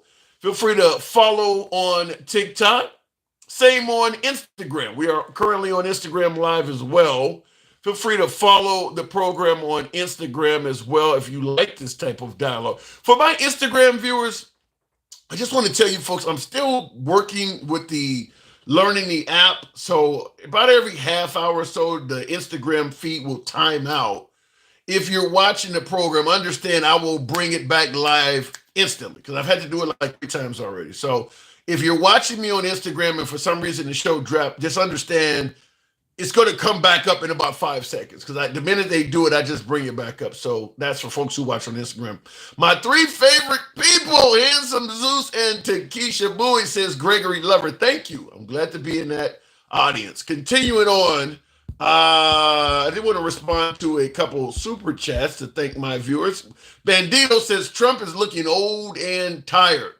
Well, the photo I got of him on my screen there, that is his presidential release photo. I don't know. The guy looked like he'd been hanging around the NWA, or I guess in this case, HWA, but he takes some hard looking photos. Okay, I get the mugshot. I get taking a hard looking mugshot photo. You think the justice system is on some bullshit. You think it's a witch hunt. Yeah, I get that.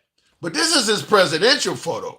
That looked like some I'm your retribution type shit. He takes some hard looking photos.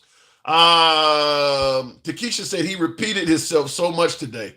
That was a hell of a press conference. I'll just say that. I mean, Trump is the kind of guy that every day he makes history. Every day he makes history. I mean, he is the type of president that when they write a book about him, it might be like a series of books because he makes history every day. I mean, it's insane how much history that guy makes. Looking in the comments, I mean, think about it. I've been, we do our lives. I think I've missed 1 or 2 days of doing lives since Trump has been president. Every day. I'm talking about something he said. Every single day, the live is about something he actually said within 24 hours of the time I'm doing it. There was never that much content on Biden. Never that much shit going. In fact, most of my lives during Biden's administration were also on shit that Trump was saying.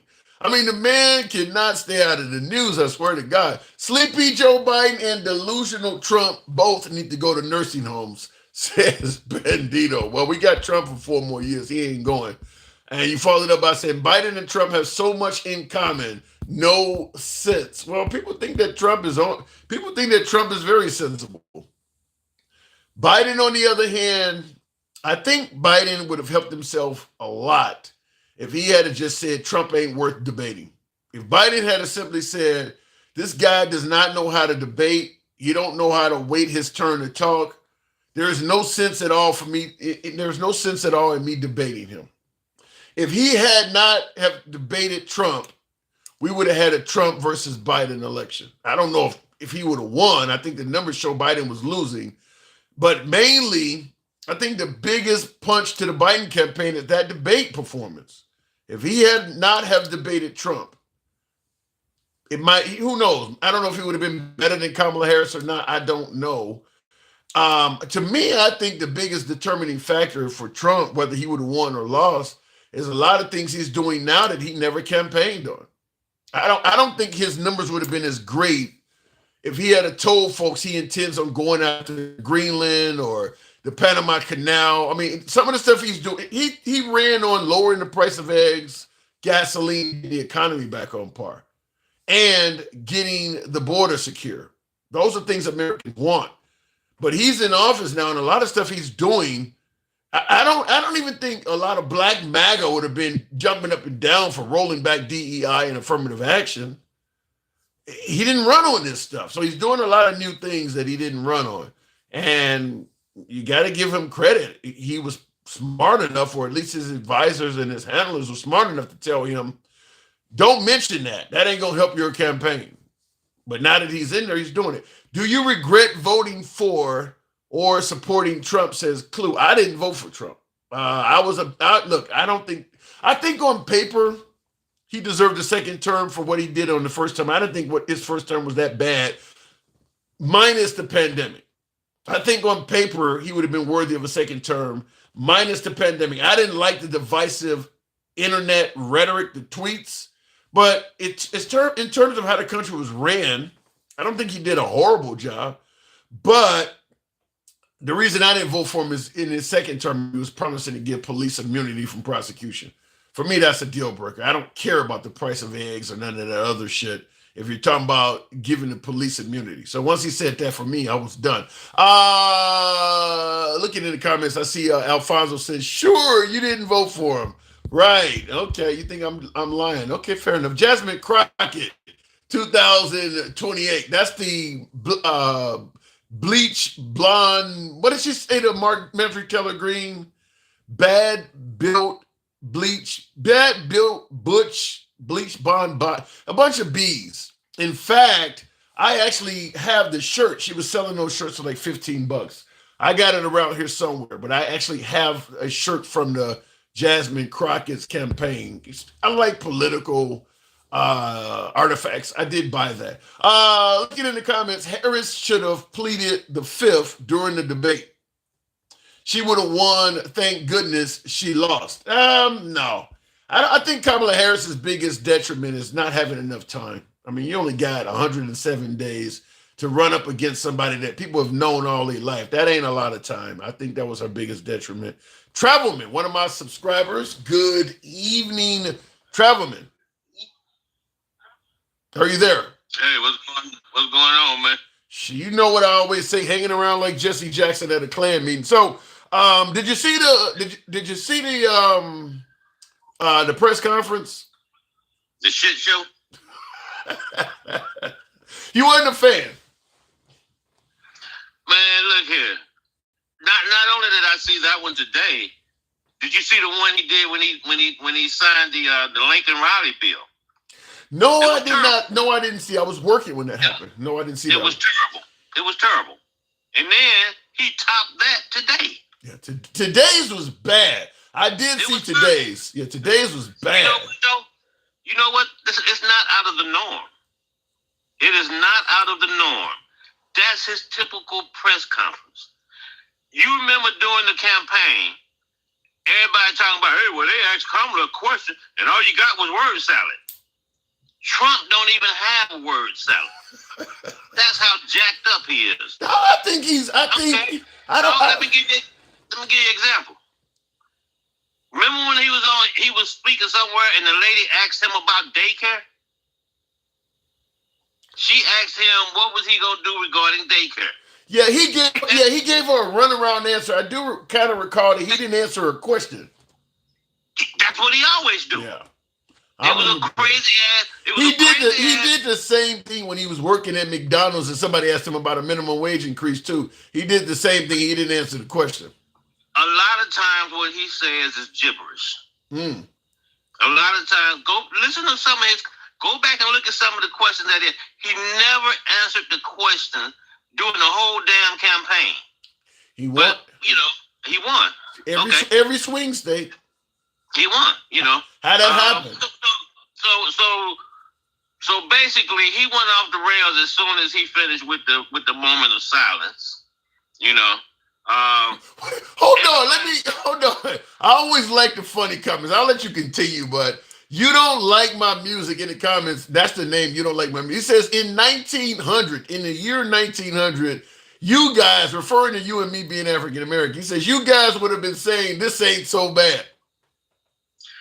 In 1900, black folks owned 14 million acres of land.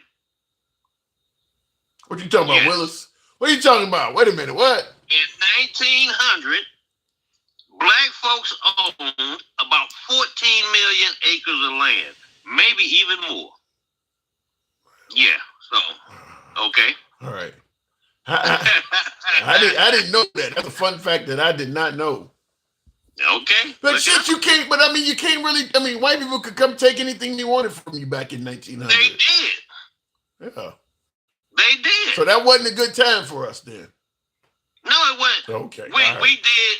What happened is that, back then you had Jim Crow, right? Right. So what happened was that black folks created an economy within the economy. You talking about like Black Wall Street type stuff. It was 16 communities across the country that was like Black Wall Street. Yeah. Black Wall Street, the only one you hear about. There was one in North Carolina somewhere like that too, wasn't it? You had North Carolina, Durham. What happened was they burned all 16 of those towns down, and the only one that survived was Durham.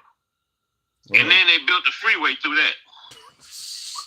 Okay, but enough for the Black history. Let's get back to the Mango Maniac. So yeah, and I see. Hold on, see in the comments, Will G says Biden not being off camera was normal. Trump wanting to be on every day for no reason is not. Now when he's talking about Trump being, is it not favorable though to have a politician, a president that talks to the people as often as possible? We are in the USA reality show. That is true. Every day is like a reality show. It's like he wakes up in the morning, takes a look at his script. Okay, what are we going to do today? And then he goes out and he says something wild and crazy or whatever, and then everybody's off to the races, you know? And that's what they talk about all day long. And a lot of times it's BS, you know? Yeah, something crazy, but he does it, you know? Is he not a clear-cut media genius? I ain't gonna call him a genius. He's a P.T. Barnum. I don't. When you say you don't call him a genius, I get the dislike of the policies and his actions, but any human being, if you could command the media attention that he does, you're gonna be rich. I mean, he's like the Kardashians on steroids. You know what? You're right. You're right, because people are so gullible. Because people don't want to do the research. You have access to more information now than any time in history. But if it doesn't fit into their silo, then people don't. The freaking whining. The freaking whining. That's what it is. I don't think it's. I don't know. I gotta disagree with you, Trevor. I don't think it's people are gullible. You remember the beer guy, the most interesting man in the world? Stay thirsty, my friends. I think he's interesting. I don't think it's that people are gullible. He is very interesting. He's going to say things that are going to improve your ratings. He's clickbait. I mean, he is a very interesting person. That's why he's doing great in the media. He says interesting shit. Yeah, he know what to go after. Right. You know, it's not just him. It's the Republican Party in general. They stay on point. They take something and they run it in. They'll talk about it 3 years later. Okay, because they all stay on point. So they keep repeating the same thing over and over and over until it's ingrained in people's heads, and then they start believing it. So are you saying J.D. Vance 2028? No. That's what it sounds like. You saying J.D. Vance 2028? No. As long as he don't piss off Peter Thiel, he might do something.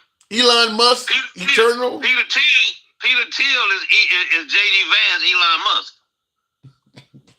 If it wasn't for Peter Thiel, J.D. Vance wouldn't be where he's at right now.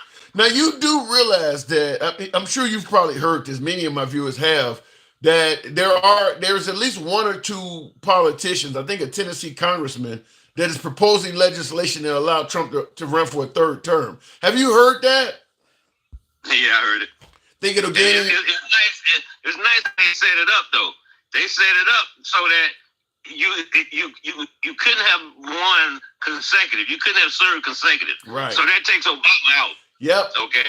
You had to have a split in there. You know. But with the Republican Party, is it possible? I know it takes a lot to make it happen, but do you think it'll gain some steam? No, they're just kissing his ass. They're just kissing his ass. Because one thing is for sure, he'll be 82 years old? Yeah. Okay, somewhere along the line, that aging process is gonna kick in. He's already he's been having some issues for a while now. Okay, sooner or later, he's gonna be acting like he's 82 years old. Shit, that man, since that man is one, he went in, talked to the people in North Carolina that suffered from the hurricane. Then he went and met with Gavin Newsom and fire victim in California. Then he flew to Nevada and praised them for electing him. He don't sound 82 to me. That guy keeps a busy schedule. So what? Biden flew to Ukraine, rode a train for 10 hours, had a meeting, got back on the train for another 10 hours and flew back to the States. Are you really comparing Biden's schedule to Trump's? No, I'm just saying. You saying what he did. Yeah. I'm just telling you what Biden did. Yeah, but what Biden did, most of that shit was off camera. He could have been asleep the whole time. Doesn't matter. Trump could have been asleep on the plot. Yeah. He only go back and talk to the press when he want to. He talks to the press a lot, though, Trevor. Like every day. That's because Trump loves publicity. Does he come across like he's an old, like when you compare Trump to Biden? Do they seem like they're the same, around the same age? Well, Biden has some issues. Ain't no doubt about that. All right. And Biden is also, 82 years old. They're 3 years apart, but they look like they're considerably greater than 3 years. Now, ask that question 3 years from now. So you expecting Trump's health to decline in 3 years? But let's go back to the other stuff, because we just beating a dead horse on that one. Right. Go back. He's claiming DEI. That is true. For the helicopter, for the crash and everything. Yeah. Everybody beating up DEI. And I heard one of you, somebody was speaking earlier today. So, and I think you brought up something about Justice Jackson and about if she was DEI. Yeah, Natasha Brown Jackson. I know, I'm certain she's not DEI, but I'm saying that folks said she was. So does that make Amy Coney Barrett DEI? She's white. You can't be white in DEI. White women benefit. I'm just fucking with you. Yeah, I get your point. I know, but does that make Brett Kavanaugh DEI? I will tell you, some of the folks like Pete Hegseth, he's definitely not qualified. Yeah, he's not qualified. Neither is Kennedy. They're not qualified for that job. None of those guys in the cabinet are. They're all DEI, maybe except for Marco Rubio. Yeah, they're not being chosen based on merit. It's what people say DEI is. And I definitely don't see where Hegseth. I didn't see where Herschel Walker. Maybe Dr. Oz. I might say Dr. Oz may have had it because he got an advanced medical education. But many of these folks, Ben Carson over the housing and urban development, he wasn't qualified for that. So he should have been over there where over the other one. He should have been over the health. Yeah. But having said that, so Hegseth, he goes in. See, this is everything they say. They lie to people and they eat it up. Oh no, we're not doing it. We're not doing that. He went in there, and the first thing he did is go after General Milley. Well, General Milley has been pardoned. Can he still go after him, and how? What they can do is they can bring him back, and they can try to do a court martial and take one of his stars. Court martial for what? Hasn't he already been pardoned for that? That's what they're gonna try to find. They want to do an investigation of his career.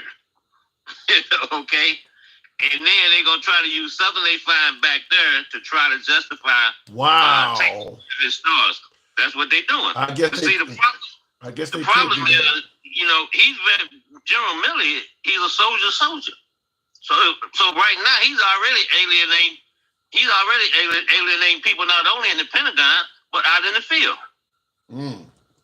That's crazy. I guess they could if they would. They bring him back in. They could go through his whole military career and find something else that looks suspicious and go and get him for that. I mean, I guess they could do that.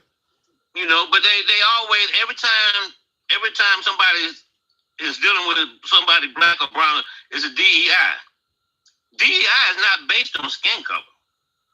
DEI is supposed to be based on your qualifications. Right. See, that's another. People always seem to think, well, you got there because you're DEI. No, you got to be qualified first. Okay. Let's say Ketanji Brown Jackson. Let's say she was DEI. Okay. Mm-hmm. Have you seen her resume? Yeah, but the point is, if you took a white guy and gave him the exact same resume as Natasha Brown Jackson, he wouldn't get the job because he's white. If you took a white guy and gave him Ketanji Brown Jackson resume, okay, he'll get the job. No, because Biden had already he wouldn't, because Biden had already made hang on. Biden had already made it clear his next appointment was going to be a black woman. So a white guy's not going to get the job. I'm not talking about for that position. I'm talking about for that position. She was qualified. Right. But he was only looking for a black woman that had those qualifications. He would not have taken a white man. Trump said he was going to appoint a woman to the Supreme Court. Yeah. Same thing. That makes her DEI. Same thing. Ronald Reagan said he was going to appoint a woman to the Supreme Court. And he appointed Sandra Day O'Connor. He said that ahead of time? Yes, he did. Same thing. That's DEI. Yes, yeah, same thing. Okay. So you got to be qualified. Everybody, Republican, conservative, whatever you want to call it, they go off on these damn tangents. It's always cultural stuff. It's DEI. Now and what's the other one? Transgender. Okay? Look how much time they have spent on transgender stuff. I don't understand. I never will understand how the transgender community got that much attention. I never will understand that.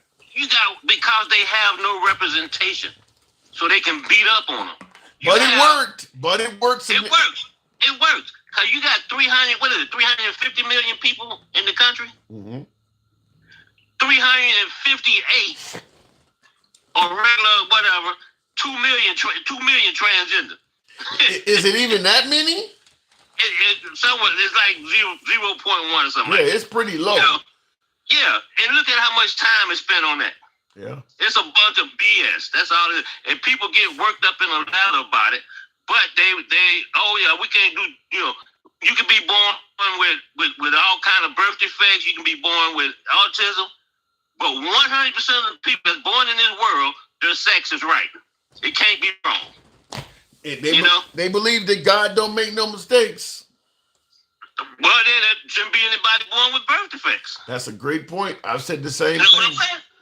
Yeah. But say everybody they go off on that tangent. But in the meantime, they're going to take their kid down there to St. Mary or Catholic or whatever and give him to the priest so he can bend him over. I got to move on. I got to go. Oh, my God. Yeah. But you are right. That has certainly happened. So, that's what they do. One more thing before you go. The crash. Yeah. Right? Yeah. When I first saw it, and he was talking to the pilot, he said, "Do you have view? Do you see the other plane?" And he said, "Yeah." And at the same time he was saying that, another plane was taking off going over. Did you see that? Yes, I did. That might be the problem, because one of the ladies that flew Black Hawk for 14 years, she was on the day, and she said based on what she saw, she think that that's what happened because the Black Hawk, nothing changed. The speed of it didn't change. They didn't try to change direction. Nothing. It all stayed the same until they hit that plane. Well, some people said also that the ATC guy, because they've cut back in their employment ranks so much, he had to do the job of two people. So he's talking to the helicopter pilot and the airplane pilot on different frequencies where there may have been a second person doing that. So they also said that could be a problem. Well, yeah, it could have been. But maybe when he said, "Do you have a visual on the plane?" if he could have said at 11 o'clock, then maybe the Black Hawk pilot would have turned his head where it was at. Yeah. But they may have been looking at the plane that was coming, that was taking off.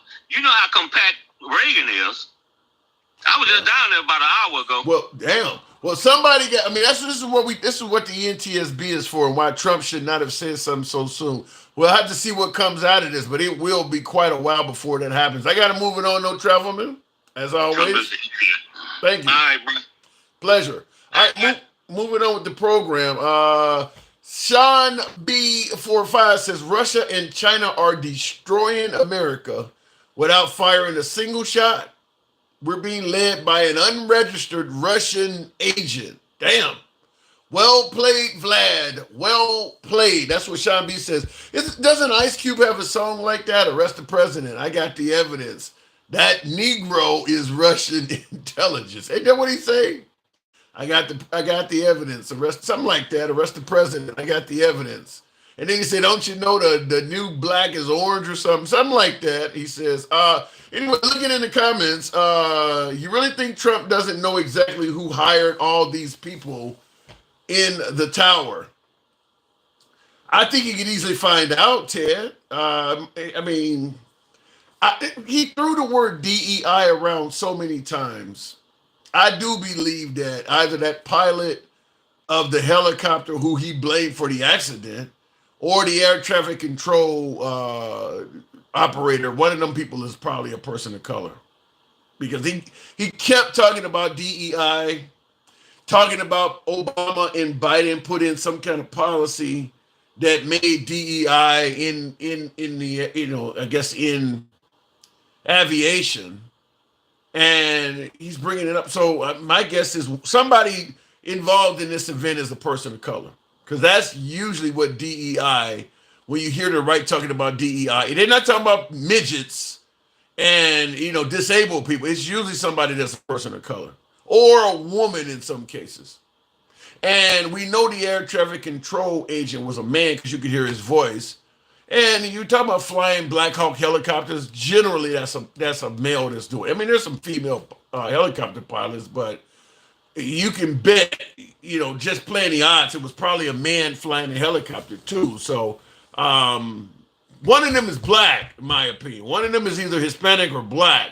I hope I'm wrong. We'll see. But the way he was throwing around DEI, one of them is black. This is what we talk about when we say dog whistles. I think at this point, maybe you guys can criticize me in the comments if I'm wrong. And like I said, I always invite dissenting opinion. You can criticize me anytime on this damn show. It's all about free speech.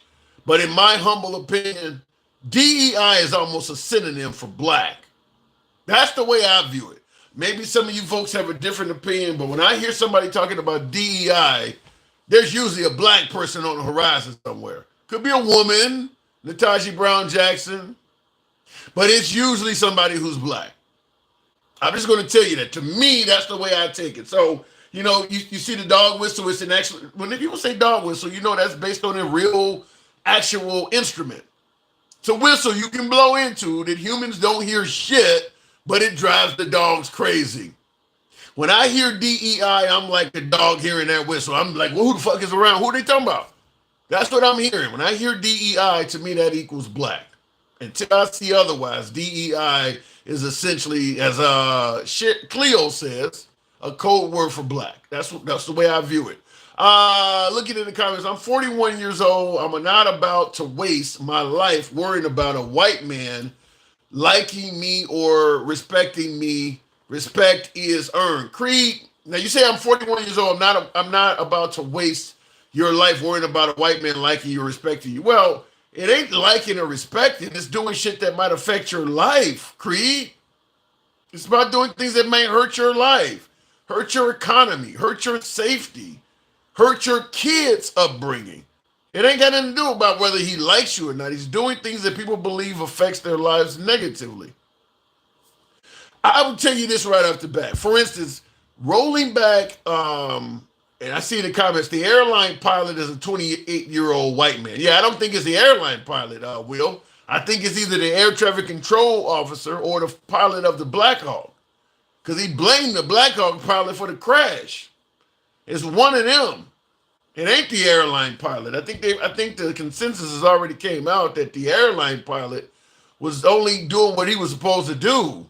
The blame is on either the ATF, air traffic control, ATC rather, the ATC either not giving proper instructions over the radio or not being clear, or the helicopter pilot doing something he wasn't supposed to do. I don't think anybody is criticizing the airline pilots at all. So it's one of them. One of them are black, the ATC or the helicopter pilot. I feel confident in that. Maybe I'm wrong, but based on what I heard and my belief that DEI equals black, one of them people are black. One of that pilot or that ATC guy is black. Do you think Trump asked if the pilot is black? The pilot was black. They may have just put photos out. He might have been in a meeting where they're discussing this. And, sometimes they have pictures of the deceased on the desk or something like that. I mean, it probably ain't hard for him to find out. His administration knows. I mean, it's military personnel. He don't have to ask if they black. Maybe somebody came and told him or something of that nature. But I do believe that person is black. Kingfish says, no, he asked. Okay, we'll see. Say what you want about Trump, but he's sharp for his age. Robert James, I don't disagree with that. I think Trump causes a lot of his own issues. I think that if he was a personable, charismatic president, he would be even. I think he would have just finished his second term. I think he would have got reelected if he was just a charismatic guy. So I'm not saying he's not lively and energetic for his age, but he does inflict a lot of he's the master of self-inflicted wounds. As one of my viewers came on the show earlier and said, you've already won the election. Why the hell are you still campaigning and blaming people for shit? You've already won. You don't need to be doing divisive shit like that. There's no reason to go on TV right now and blame Obama and Biden for what just took place. He likes doing that stuff. But that's the stuff that is literally the fertilizer and seed for Trump derangement syndrome. So when people go, why the hell do people hate Trump? What has he done that's so wrong? That press conference is a perfect example. That is the seed for what grows Trump derangement syndrome. For all of my MAGA viewers that wonder. The airline, real quick, I want to respond to another super chat there. BT, it just doesn't matter though, right? No, both pilots were actively communicating before the incident. Air traffic control should have switched the runway for the airplane instead of hopping the Black Hawk, hoping the Black Hawk would see it and making them fly behind the jets. Like I said, we don't know. We're all speculating. I do believe that Trump should have given the NTSB a few days before he did that. Why is Trump going after President Obama? He suggested that some of the policies that Obama implemented in the airline industry were based on DEI. And he didn't think those were best in terms of getting us the most brightest and merit-based employees in that industry. And when he became president, he tossed out Obama's DEI hiring practices. And when Biden took over, he put them back. So he was blaming Obama and Biden for what happened as well. So we'll see. So wait, did he serve at? Yeah, he served after Obama, but he's bringing it up. Like I said, I don't know why. Almost 10 years after Obama's term, Obama's name shouldn't come up in this shit. It's a good chance that the Black Hawk pilot that was involved in the crash, military personnel, probably might have not even been old enough to be in the military 10 years ago. I mean, there's no reason for Obama's name to have come up in that. And it's crazy how Obama, the last time you saw him, he was sitting down next to Trump, joshing it up with the guy. And here Trump is on TV just putting a whole big Ginzu knife in his back. I just don't know. I don't understand why the Democrat Party continues to go so high on this shit. I don't get it. Blaming Obama for anything that happened at Reagan Airport is ridiculous, and I'm saying this as a Trump supporter. Neil, you got my vote. Anyhow, folks, I do got to step away. You know how we do. I appreciate you folks tuning in. 102K. Some of you folks did show the program some love by tapping the screen. I do appreciate that. But nevertheless, you know how the program is read. If you enjoy what we do, follow the program on TikTok, subscription on YouTube, Instagram, follow the program as well. I'll catch you guys tomorrow. I do got to step away. Holla. Same thing on my YouTube audience. Yes, she said money doesn't corrupt the Republicans. The Democrats are also crooked. You get corruption on both sides. I'm not going to disagree with that. But I don't know if any of that explains Trump's press conference today. Catch you guys tomorrow. Same on my YouTube.